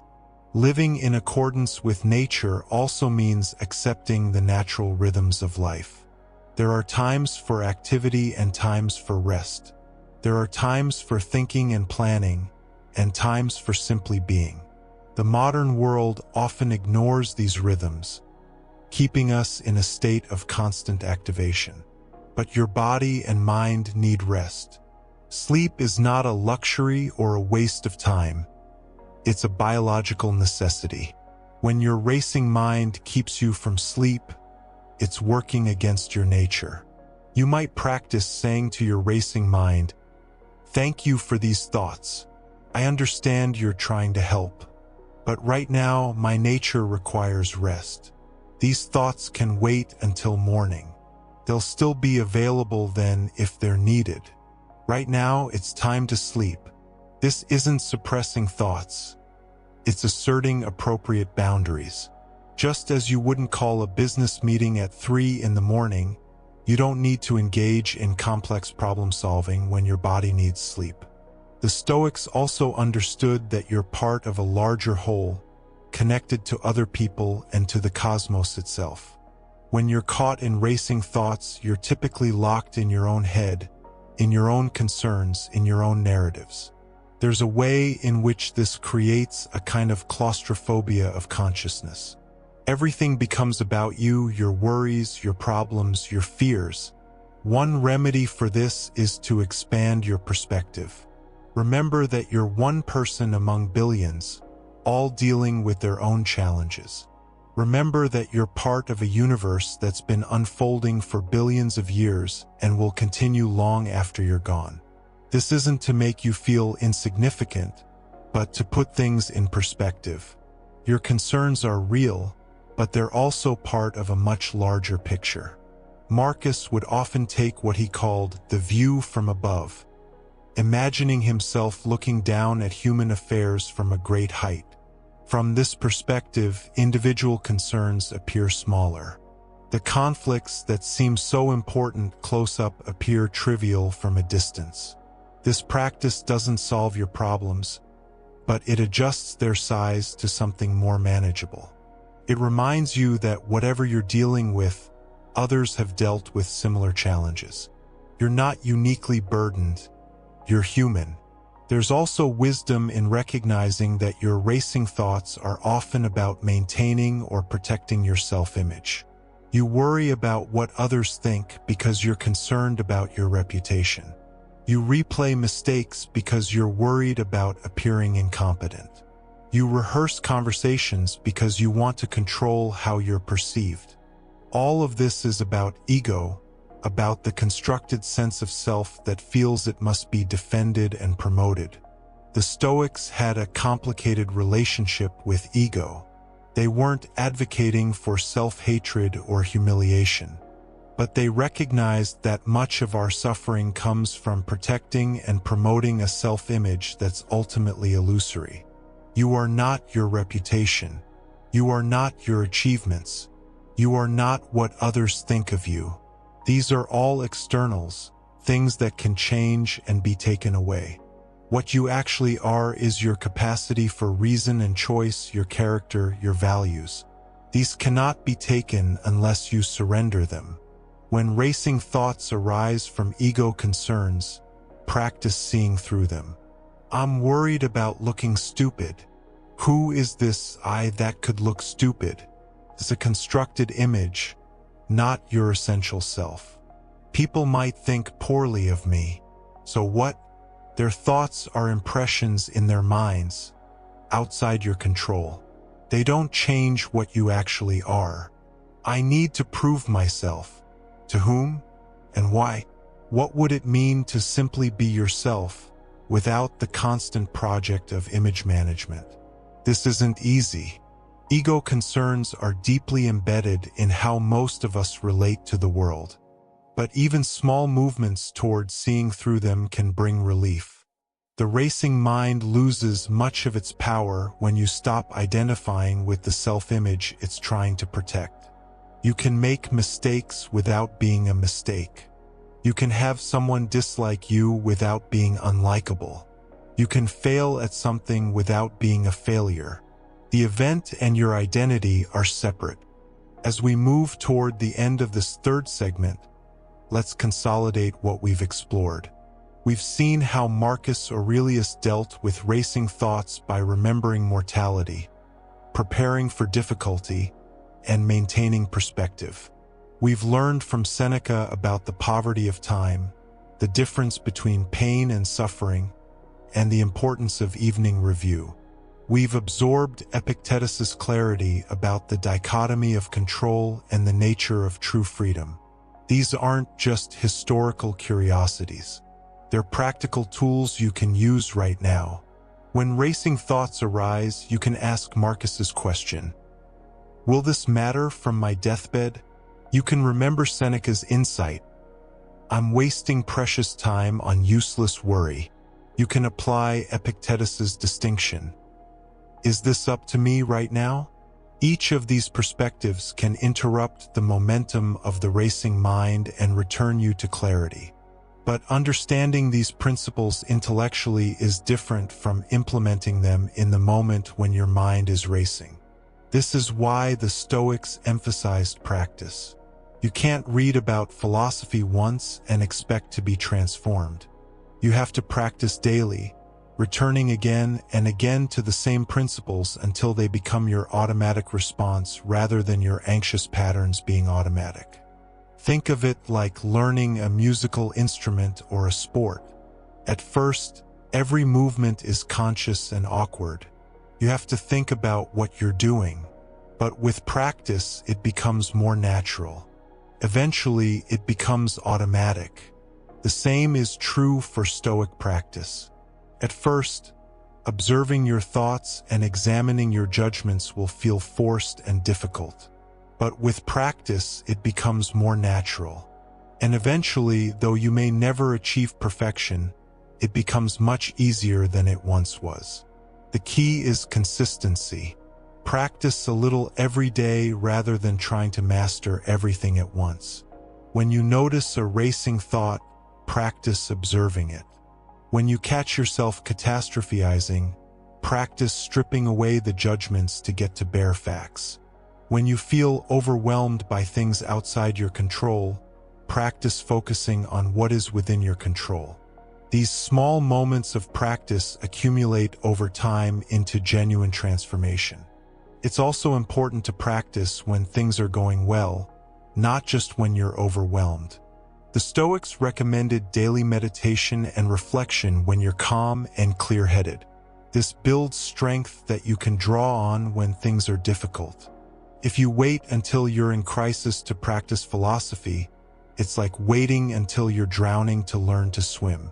The time to build skills is before you need them desperately. Seneca suggested having Stoic principles memorized and readily available. He would recommend choosing a few key ideas that resonate with you and keeping them close at hand. For racing thoughts, you might choose: distinguish between impressions and reality. Focus on what's within your control. Return to the present moment. The past cannot be changed. The future hasn't arrived. Simple reminders that you can recall even when you're tired and anxious. You might also find it helpful to have a Stoic practice of writing. Both Marcus and Seneca wrote extensively, not for publication, but as a form of philosophical exercise. Writing helps clarify thinking. It slows down the racing mind by requiring you to articulate one thought at a time. It creates a record you can review. You might try keeping a journal where you practice Stoic reflection, reviewing your day, examining your judgments, distinguishing what's up to you from what isn't. The Stoics also recognized the value of community. While philosophy is ultimately an individual practice, it helps to have others who are on the same path. Epictetus had his school. Seneca had his philosophical correspondence. Marcus, though he was emperor, had advisors and friends with whom he could discuss philosophy. You might seek out others who are interested in Stoicism, either in person or online, people with whom you can discuss these ideas and support each other's practice. But whether you practice alone or with others, the most important thing is that you practice. The racing mind is not going to quiet itself. Your habitual thought patterns are not going to change without effort, but they can change. The Stoics proved this. They were ordinary humans dealing with extraordinary challenges, and they found peace through philosophical practice. What they achieved is available to you as well. As this segment comes to a close, notice again how you're feeling. Has your mind settled at all? Are you finding any space between thoughts? Even if the racing continues, you now have more tools, more perspectives, more ways of relating to your thoughts. You're not helpless. You have the power of reason, the capacity for choice, the wisdom of the Stoics to guide you. This power is always available, in every moment, regardless of what thoughts arise. As we enter this final segment of our exploration, let's bring together everything we've discussed and consider how to integrate Stoic wisdom into your daily life, particularly those moments when the racing mind threatens your peace. We've covered a great deal of ground tonight. We've explored the fundamental Stoic insight that we're disturbed not by events but by our judgments about events. We've learned to distinguish between what's within our control and what isn't. We've practiced observing thoughts as thoughts rather than as truth. We've examined how Marcus, Seneca, and Epictetus each approached the challenge of the racing mind. Now, let's consider how to make this wisdom practical and sustainable. The first thing to understand is that transformation is gradual. You're working against years, perhaps decades, of habitual thinking patterns. These patterns have neural pathways, biochemical reinforcement, emotional momentum. They don't dissolve overnight. The Stoics understood this. Marcus Aurelius practiced philosophy his entire adult life and still had to remind himself daily of basic principles. This isn't failure. It's the nature of the practice.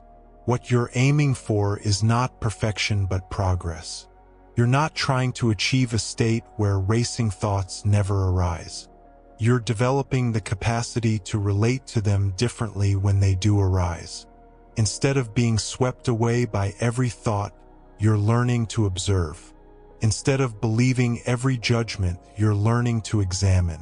Instead of identifying with every emotion, you're learning to create space. This is genuine progress, even if thoughts still arise. Think of it like physical fitness.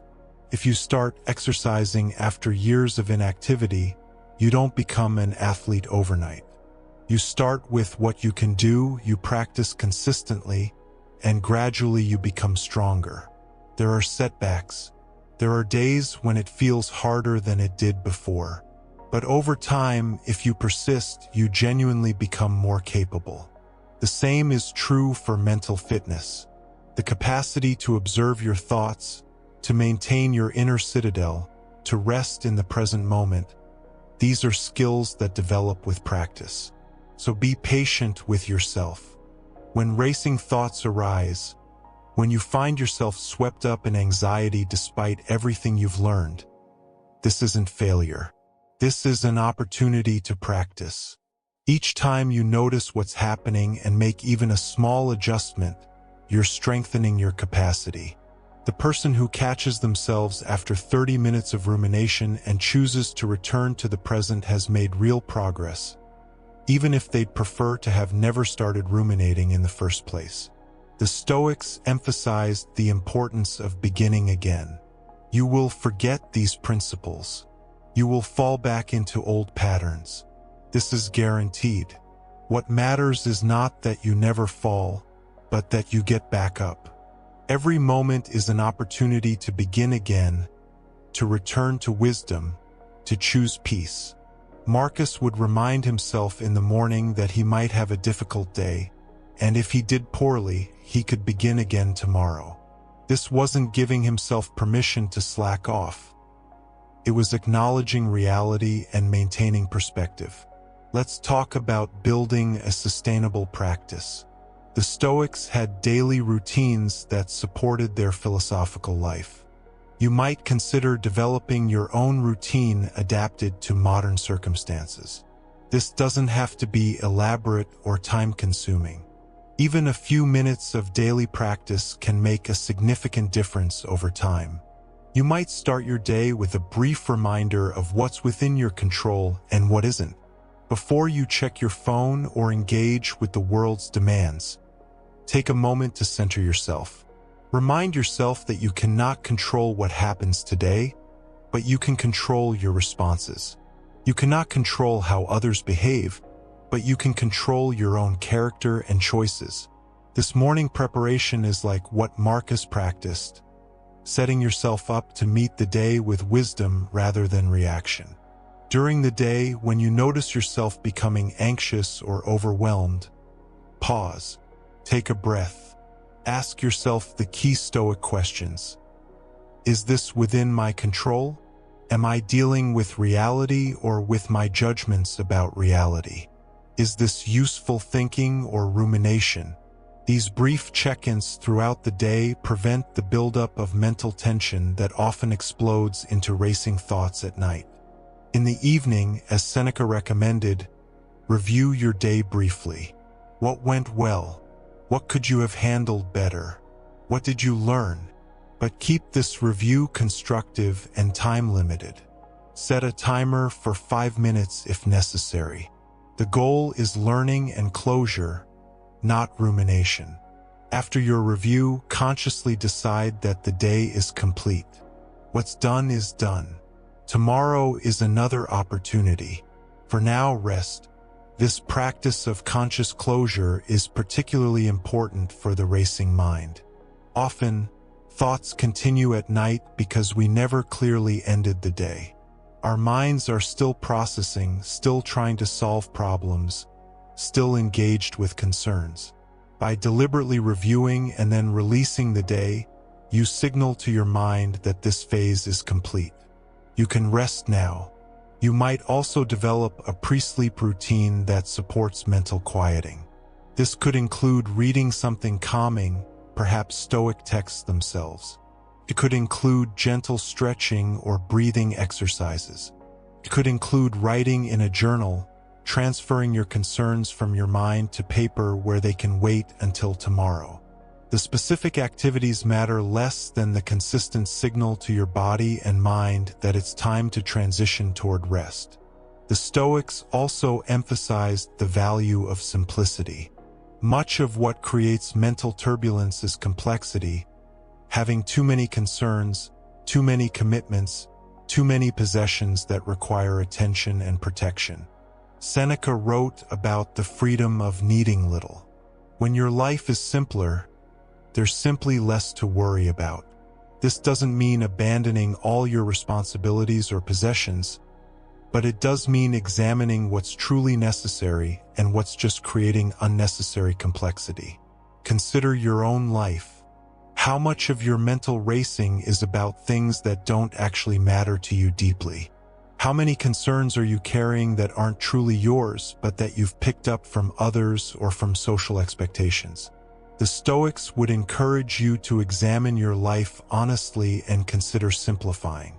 Every unnecessary concern you release is one less thing for the racing mind to fixate on at night. There's also wisdom in recognizing the role of the body in mental states. The Stoics weren't dualists who saw mind and body as completely separate. They understood that physical state affects mental state. If you're lying in bed with racing thoughts, it's worth considering physical factors. Are you consuming caffeine late in the day? Is your sleep environment conducive to rest? Are you getting physical exercise? Are you eating in a way that supports your well-being?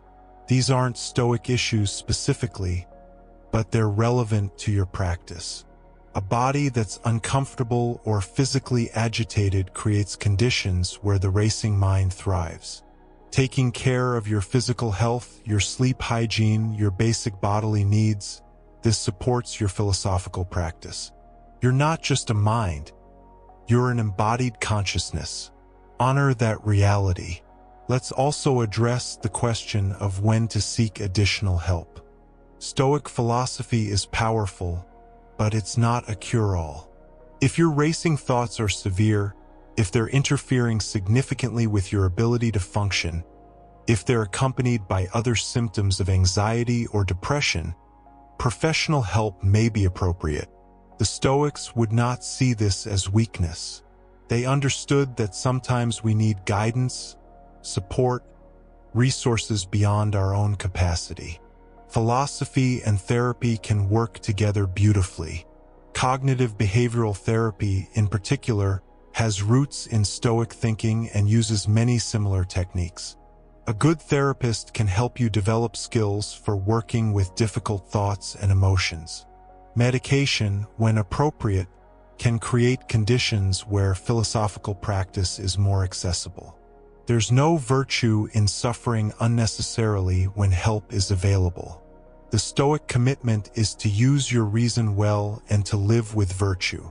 Sometimes using your reason well means recognizing your limitations and seeking appropriate help. There's a difference between the challenge of normal human difficulty, which philosophy can help you navigate, and clinical conditions that benefit from professional treatment. Be honest with yourself about which you're dealing with. Now let's talk about what to do in the actual moment when you're lying in bed and your mind is racing. You've learned many techniques tonight, Let's organize them into a practical sequence you can use. First, notice what's happening. Simply recognize that your mind is racing. You might say to yourself, internally, "The mind is racing." This simple acknowledgement creates a small space between you and the thoughts. You're not the racing mind. You're the awareness that notices the racing mind. This distinction is subtle but important. Second, take a breath. Not a forced deep breath, just a natural breath where you pay attention to the sensation of breathing. This brings you into the present moment and out of the thought stream momentarily. You're here now breathing. This is real. The thoughts are just thoughts. Third, examine what the racing mind is doing. Is it replaying the past? Rehearsing the future? Catastrophizing? Ruminating? Worrying about others' opinions? Trying to solve unsolvable problems? Just name what's happening without judgment. The mind is replaying that conversation. The mind is catastrophizing about tomorrow. Fourth, apply the appropriate Stoic question. If it's about the past, can I change what happened? If it's about the future, is this within my control right now? If it's about others' opinions, are others' thoughts within my control? If it's about a feared outcome, have I done what I can do? If not, can I do it now? Or must it wait until tomorrow? Fifth, based on your honest answer, make a choice. If the thought is about something you cannot control, choose to release it. You might say internally, "This is not within my control." I release it. If it's about something you can control but can't address right now, choose to postpone it. "This can wait until tomorrow. I will address it then." If there's actually something you can do right now, do it and then release it. Sixth, return your attention to the present moment. Notice physical sensations. The weight of your body, the temperature of the air, the sounds around you. Or focus on your breath, counting if that helps. Or recall a Stoic principle and contemplate it. The content of what you focus on matters less than the fact that you're redirecting attention away from racing thoughts and towards something present and manageable. Seventh, expect the thoughts to return. They will. The mind has momentum. When you notice you've been pulled back into racing thoughts, simply repeat the process. Notice, breathe, examine, question, choose, return. You might do this dozens of times in a night. That's fine. Each time is practice. Each time you're strengthening your capacity. This sequence isn't rigid. You don't have to follow every step in order every time. But having a structure can be helpful, especially when you're tired and your cognitive resources are limited. The key is moving from unconscious identification with racing thoughts to conscious observation and choice.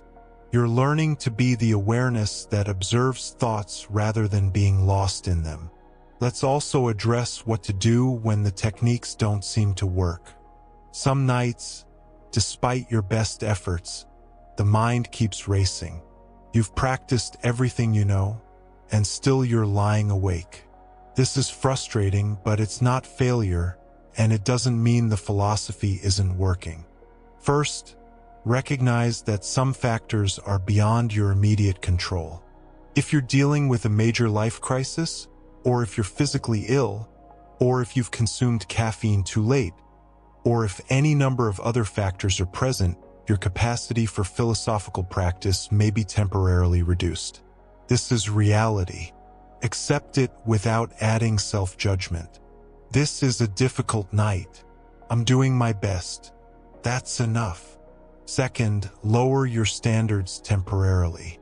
On a difficult night, success might just be creating a few moments of space rather than hours of peace. It might be recognizing that you're anxious rather than being completely lost in anxiety. It might be returning to the present moment once, even if you're immediately pulled back into racing thoughts. These small victories matter. Third, remember that even a night of poor sleep is survivable. The racing mind often includes anxiety about not sleeping, which makes the problem worse. Remind yourself that humans can function on limited sleep. Tomorrow might be harder, but you'll get through it. This removes some of the urgency and ironically often makes it easier to relax. Fourth, consider getting up briefly. If you've been lying in bed with racing thoughts for more than 30 minutes, sometimes it helps to get up, do something calming for 10 or 15 minutes, and then try again. This breaks the pattern of associating your bed with frustrated wakefulness. Read something philosophical. Write in a journal. Stretch gently. Then return to bed. Fifth, practice compassion toward yourself. You're human. You're dealing with a challenging mind in a challenging world. You're making efforts to grow and change. Even when those efforts don't produce the results you want immediately, they're valuable. Treat yourself with the same kindness you'd show a friend who was struggling. The Stoics emphasized virtue as the highest good, and one of the key virtues is wisdom.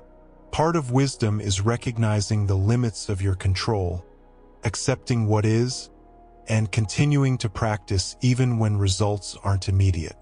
These difficult nights are opportunities to practice these virtues. You cannot control whether you sleep well tonight, but you can control how you respond to wakefulness. You can practice patience, acceptance, and continued effort. This is virtue in action. Let's explore one more dimension of Stoic practice that's particularly relevant for the long term: the cultivation of gratitude. While gratitude isn't emphasized as much in Stoic texts as some other practices, it's implicit in much of their teaching. When you remember that everything external is temporary and borrowed, you naturally feel grateful for having it while you do. When you strip away false urgency and see clearly what matters, you appreciate the genuine goods in your life. Gratitude is also a powerful antidote to the racing mind. The racing mind is typically focused on what's wrong, what might go wrong, what you lack, what you fear losing. Gratitude shifts attention to what's right, what you have, what's working. This isn't denying problems. It's maintaining balance and perspective. You might incorporate a brief gratitude practice into your evening review. Before you examine what could have gone better, acknowledge what went well. Before you list your concerns, acknowledge your blessings. This doesn't have to be elaborate. I'm grateful for my health, for the food I ate today, for a conversation with a friend, for the fact that I have a safe place to sleep. Simple recognition of what's good creates a mental environment where racing thoughts have less power. The Stoics also understood the value of regular reflection on philosophical principles. They didn't just study philosophy once and consider themselves done. They returned to the same ideas repeatedly, contemplating them from different angles, letting them deepen over time. You might do the same. Read the Meditations regularly. Read Seneca's letters. Read Epictetus. Each time you read, you'll find new insights, or you'll see how previously abstract ideas now apply to your current circumstances. You might also consider writing your own meditations. Marcus wrote to himself, and that's part of what makes his meditations so powerful. They're not polished philosophy for an audience. They're working notes, reminders, practice. You could do the same. When you're dealing with a particular challenge, write to yourself about it. Apply Stoic principles. Work through your thoughts on paper. This clarifies thinking and creates a record you can return to. There's also value in finding a few passages or quotes that particularly resonate with you and memorizing them. In moments of difficulty, when your capacity for complex reasoning is reduced, these memorized principles can be anchors.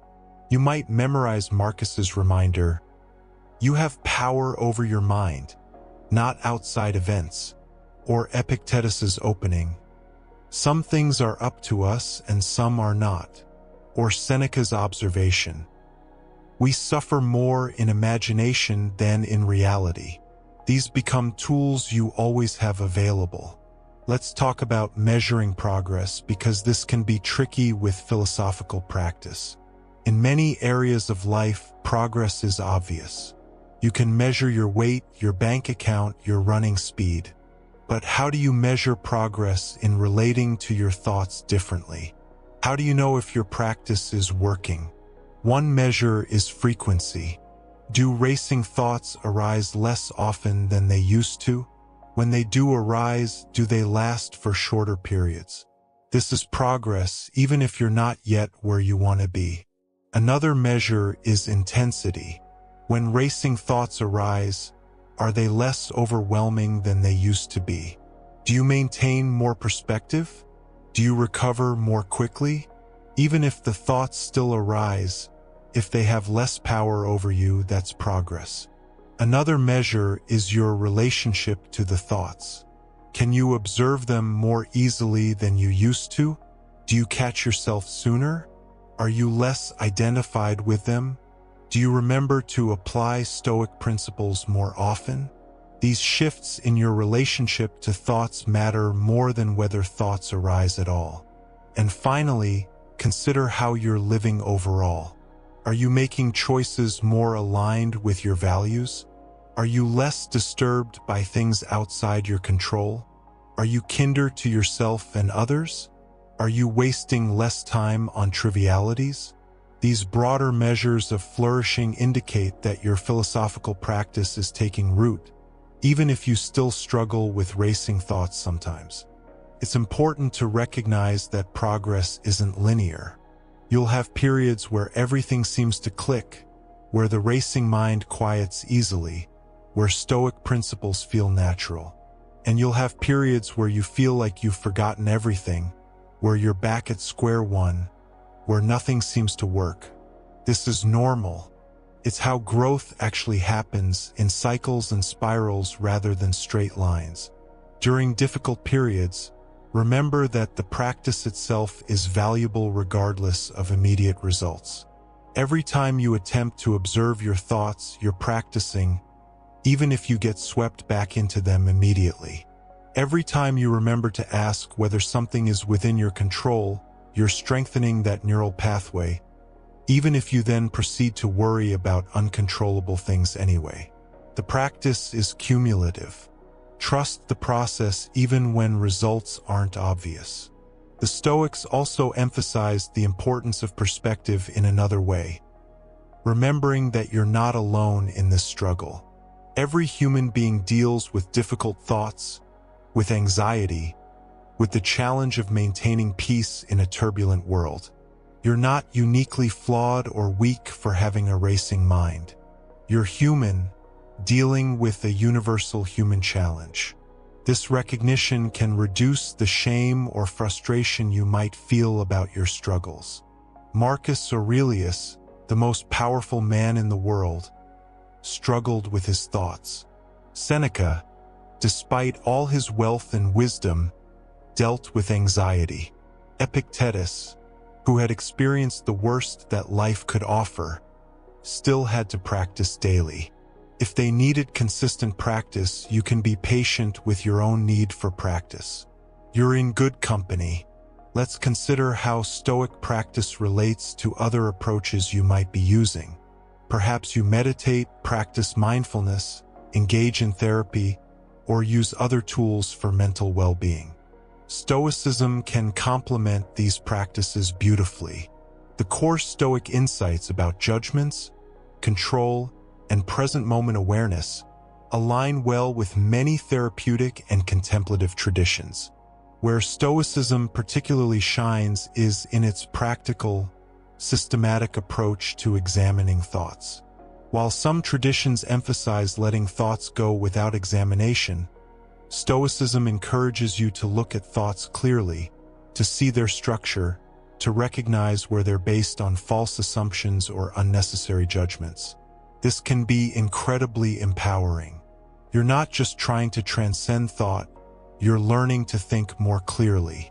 Stoicism is also deeply ethical. It's not just about feeling better.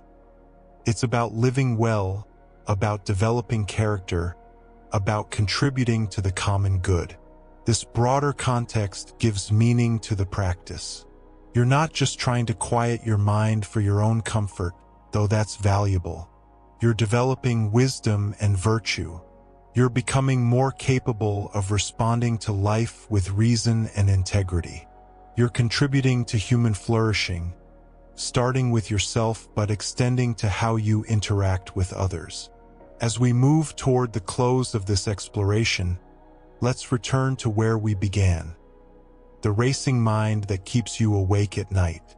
You now have a comprehensive toolkit of Stoic principles and practices.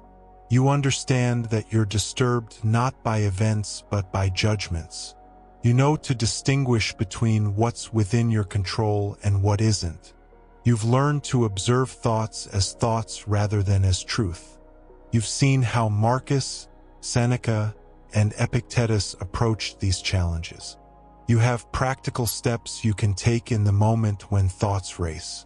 But most importantly, you understand that this is a practice, not a perfect technique.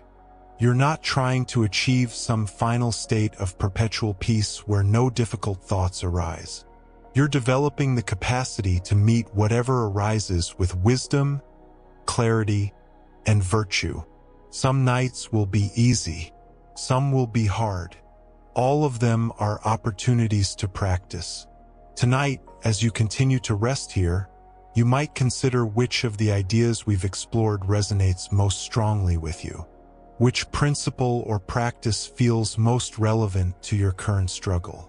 You don't need to remember everything. Choose one or two ideas that speak to you and work with those. As they become more natural, you can add others. Build your practice gradually, sustainably. Perhaps what resonates is the simple recognition that thoughts are not truth. Perhaps it's the dichotomy of control, the constant return to what's actually up to you. Perhaps it's the practice of stripping away judgments to see bare reality. Perhaps it's remembering your mortality to put things in perspective. Perhaps it's the image of the inner citadel, the fortress of your mind that cannot be invaded without your consent. Trust your intuition about what you need most right now. Remember, too, that philosophy is meant to be lived, not just understood intellectually. The Stoics weren't academics pursuing abstract knowledge. They were practitioners developing wisdom through daily engagement with life's challenges. Your racing mind is not a problem to be solved through clever thinking. It's a condition to be worked with through patient, consistent practice. Every moment you're awake with racing thoughts is an opportunity to practice. This very night, this very moment, you can practice. What would it mean to practice right now? It might mean simply noticing that you're thinking about practicing rather than actually being present. It might mean observing whatever thoughts are present without judging them or yourself. It might mean remembering that this moment, despite any discomfort, is manageable. It might mean returning attention to your breath, or to the sensation of your body resting, or to the simple fact that you're here, alive, aware. The racing mind wants you to believe that you must solve everything tonight, that you must figure everything out, that you must achieve perfect peace before you can rest. But the Stoics would remind you that this is just another judgment, another false belief. You don't need to solve everything. You don't need to achieve perfect peace. You can rest with an imperfect mind, with unresolved concerns, with uncertainty about the future. You can rest because you're doing your best, because you're practicing wisdom, because this is what this moment calls for. There's a profound difference between resignation and acceptance. Resignation is passive, defeated, bitter. It says, I give up. Acceptance is active, engaged, clear-eyed. It says, this is what is. I will work with it wisely. When you accept that your mind is racing tonight, you're not giving up on peace. You're acknowledging reality so you can work with it effectively. From acceptance, wise action becomes possible. From resistance, only struggle follows. The Stoics practiced a form of acceptance that's challenging for modern minds to grasp. They would say that everything that happens is, in some sense, exactly what should happen. Not because it's good or desirable, but because it's the result of causes and conditions, and it's already the case. Fighting with what has already happened is a fight you cannot win. Your energy is better spent on responding wisely to what is. This doesn't mean passivity. When circumstances call for action, act. When injustice occurs, work for justice. When you can improve a situation, improve it. But don't add the extra burden of demanding that reality be different than it is before you'll accept it. Accept what is, then respond with wisdom. This is the Stoic way. As you lie here now, what is actually happening? Strip away all the judgments, all the stories, all the shoulds and shouldn'ts.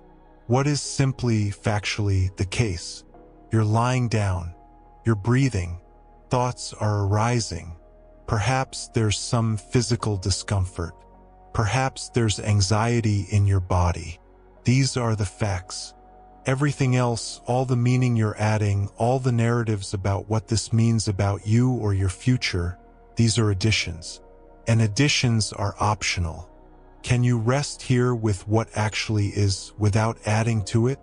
Can you let thoughts arise and pass without getting swept into their content? Can you notice sensations without creating stories about them? Can you simply be here in this moment, which is actually all you ever have? This is not easy. The mind wants to engage, to problem solve, to worry, to plan.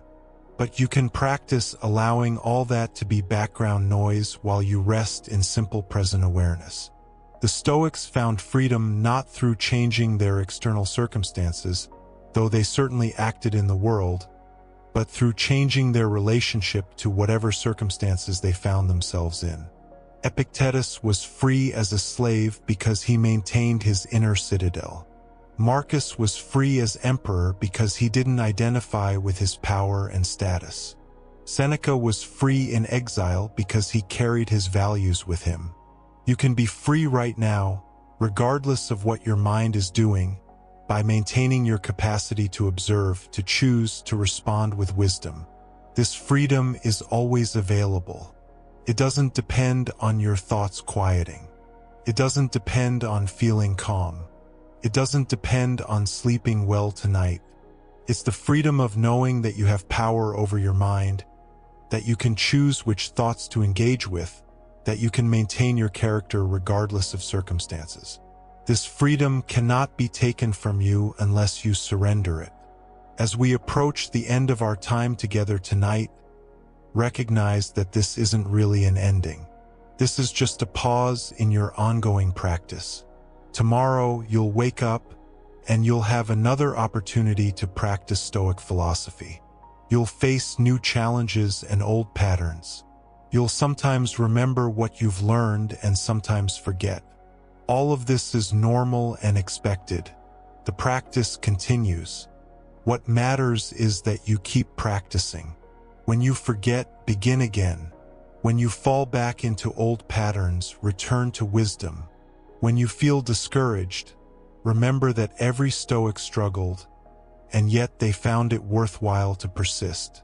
The practice itself is valuable, regardless of how perfectly you perform it. You're developing wisdom, building character, learning to live with virtue. This is meaningful work.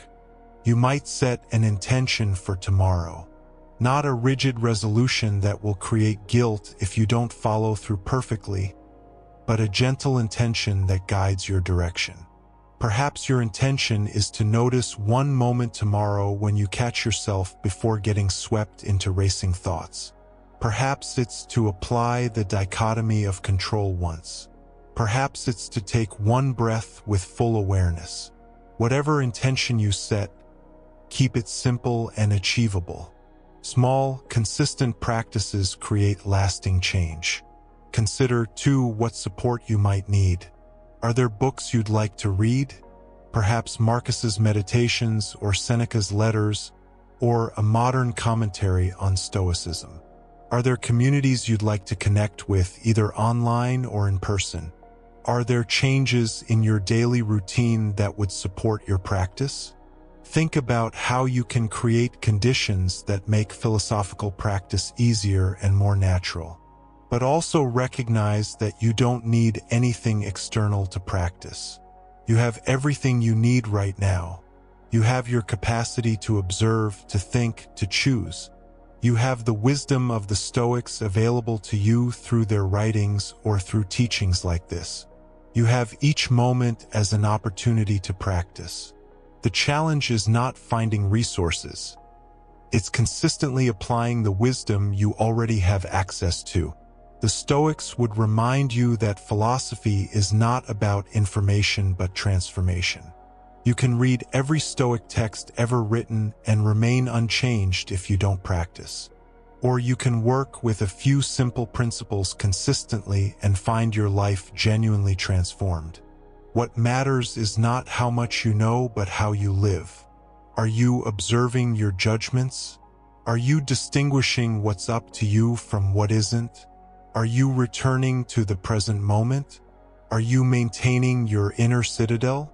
These practices, simple as they are transformative when applied consistently.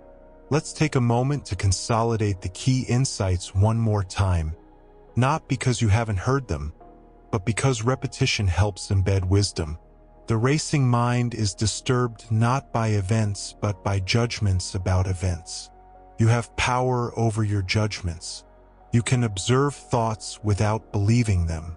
You can distinguish between what's within your control and what isn't. You can release what you cannot control. You can return to the present moment. You can maintain your inner citadel. You can practice acceptance of what is while working wisely to improve what can be improved. You can develop virtue through consistent practice. You can find freedom regardless of circumstances. These principles work. They've worked for 2,000 years across countless lives and circumstances.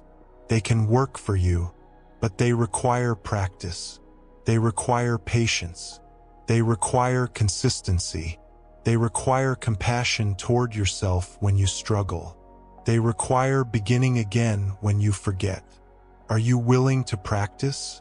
Not perfectly, not without setbacks, but genuinely, consistently, to the best of your ability? If so, transformation is possible. As you rest here now, you might feel many things. Perhaps some relief, perhaps some skepticism, perhaps some hope mixed with doubt. All of this is fine. You don't need to feel any particular way. What you've heard tonight will continue to work in you, consciously and unconsciously. Ideas that didn't land now might suddenly make sense weeks from now when you face a particular challenge. Practices that feel awkward now might become natural with repetition. Trust the process. And if racing thoughts continue tonight, despite everything we've discussed, that's okay too. You're not failing. You're human. You're learning. You're practicing. Some nights are harder than others. Some minds are more turbulent than others. What matters is not whether you achieve perfect peace tonight, but whether you continue to practice wisdom. Whether you meet yourself with compassion. Whether you recognize your freedom to choose your responses. Whether you maintain your dignity and character regardless of what thoughts arise. The inner citadel stands. It has stood through 2,000 years of human struggle. It has sheltered Marcus as he led an empire through plague and war. It has sheltered Seneca through wealth and exile. It has sheltered Epictetus through slavery and freedom. Can shelter you. It is shelter you right now as you learn to recognize it and rest within it. This fortress of reason, this capacity for choice, this essential freedom, this is yours. No racing thought can take it from you unless you open the gates. So rest now in whatever way you can. If sleep comes, welcome it. If it doesn't, practice acceptance. If thoughts continue to race, practice observation. If you find moments of peace, appreciate them without clinging. Whatever this night brings, you have the tools to meet it with wisdom. You are not helpless. You are not broken. You are a human being learning to work skillfully with a human mind. This is noble work. The Stoics believed that every human being has the capacity for wisdom and virtue. This includes you. Your struggles don't disqualify you. They're the very context in which you develop character. Your racing mind is not a defect. It's a condition you can learn to work with skillfully. Your difficulty sleeping is not a sign of weakness. It's an opportunity to practice patience, acceptance, and wisdom. Everything in your life, including your struggles, can serve your development if you meet it with the right attitude. Remember that you're part of a long lineage of people who have worked with these practices. When you apply Stoic principles, you're not doing something new or strange. You're joining a tradition that extends back 2 millennia and has helped countless people find peace and wisdom. You're part of something larger than yourself. This can be encouraging when practice feels difficult. You're not alone in this. Others have walked this path and found it worthwhile. As this exploration comes to a close, take a moment to appreciate that you've spent this time engaged with wisdom. Whatever else happens tonight, you've dedicated this time to learning, to contemplating ideas that can genuinely improve your life. This is valuable. This is using your time well. Even if you don't sleep perfectly tonight, you've planted seeds that will continue to grow. You've strengthened your philosophical understanding. You've been reminded of truths you might have forgotten. This matters. Consider setting aside some time tomorrow to reflect on what you've heard tonight. Perhaps write in a journal about which ideas resonated most strongly. Perhaps choose one principle or practice to focus on for the next week. Perhaps find a Stoic text to read. But don't feel pressured to do anything elaborate. Even just pausing once tomorrow to remember that thoughts are not truth, that simple reminder applied once, is valuable practice. The goal of Stoic philosophy is not to create people who never struggle, who never feel difficult emotions, who never have racing thoughts. The goal is to create people who meet life's challenges with wisdom, virtue, and inner freedom. People who maintain their character regardless of circumstances. People who recognize what's within their control and focus their energy there. People who live fully in the present moment because that's where life actually occurs. This is achievable not through perfect performance, but through consistent, patient practice. You might think of your Stoic practice as gardening. You plant seeds through study and reflection. You water them through daily practice. You pull weeds by observing and releasing unhelpful thoughts. You provide good conditions through your daily routines and choices. But you cannot force the garden to grow. You can only provide what it needs and then trust the process. Growth happens in its own time, often invisibly, and then suddenly you notice that something has shifted, something has bloomed. Trust this process with your own development. The racing mind is like weather. Sometimes it's stormy, sometimes it's calm. You cannot control the weather, but you can learn to navigate it skillfully. You can take shelter when needed. You can appreciate clear days without demanding they last forever. You can endure storms knowing they will pass. This is wisdom, not controlling what cannot be controlled, but responding skillfully to whatever arises. Marcus Aurelius wrote near the end of his life that he was finally beginning to understand philosophy's lessons. This from a man who had practiced daily for decades. Marcus Aurelius wrote near the end of his life that he was finally beginning to understand philosophy's lessons. This from a man who had practiced daily for decades. He wasn't expressing frustration. He was acknowledging that wisdom deepens continuously, that there's always more to understand, that practice is never complete. This is encouraging, not discouraging. It means wherever you are in your practice, there's always room for growth, always deeper understanding possible, always more peace to discover. So be patient with yourself. Be kind to yourself. Be persistent with yourself. Practice when you remember, and begin again when you forget. Meet your racing mind with wisdom rather than resistance. Maintain your inner citadel. Trust the process. You have everything you need. You are everything you need. The capacity for peace is already within you. These practices simply help you access what's already there. And now, as these words come to an end, know that the practice continues. Tomorrow brings another day, another opportunity. Tonight offers this moment, and this moment, and this moment. Each one is enough. Each one is complete. Each one offers the choice to observe, to question, to release, to return, to rest. Rest now in this understanding. Rest in your capacity. Rest in this moment. Whether sleep comes or not, whether thoughts quiet or not, whether peace arrives or not, you are practicing wisdom. The Stoics are with you. Their wisdom supports you. Their example guides you. 2,000 years of practice confirms that this path leads to peace. Not perfect peace, not permanent peace, but genuine peace, accessible in each moment through wisdom and practice. This peace is available now. It has always been available. It will always be available, because it doesn't depend on circumstances. It doesn't depend on thoughts quieting.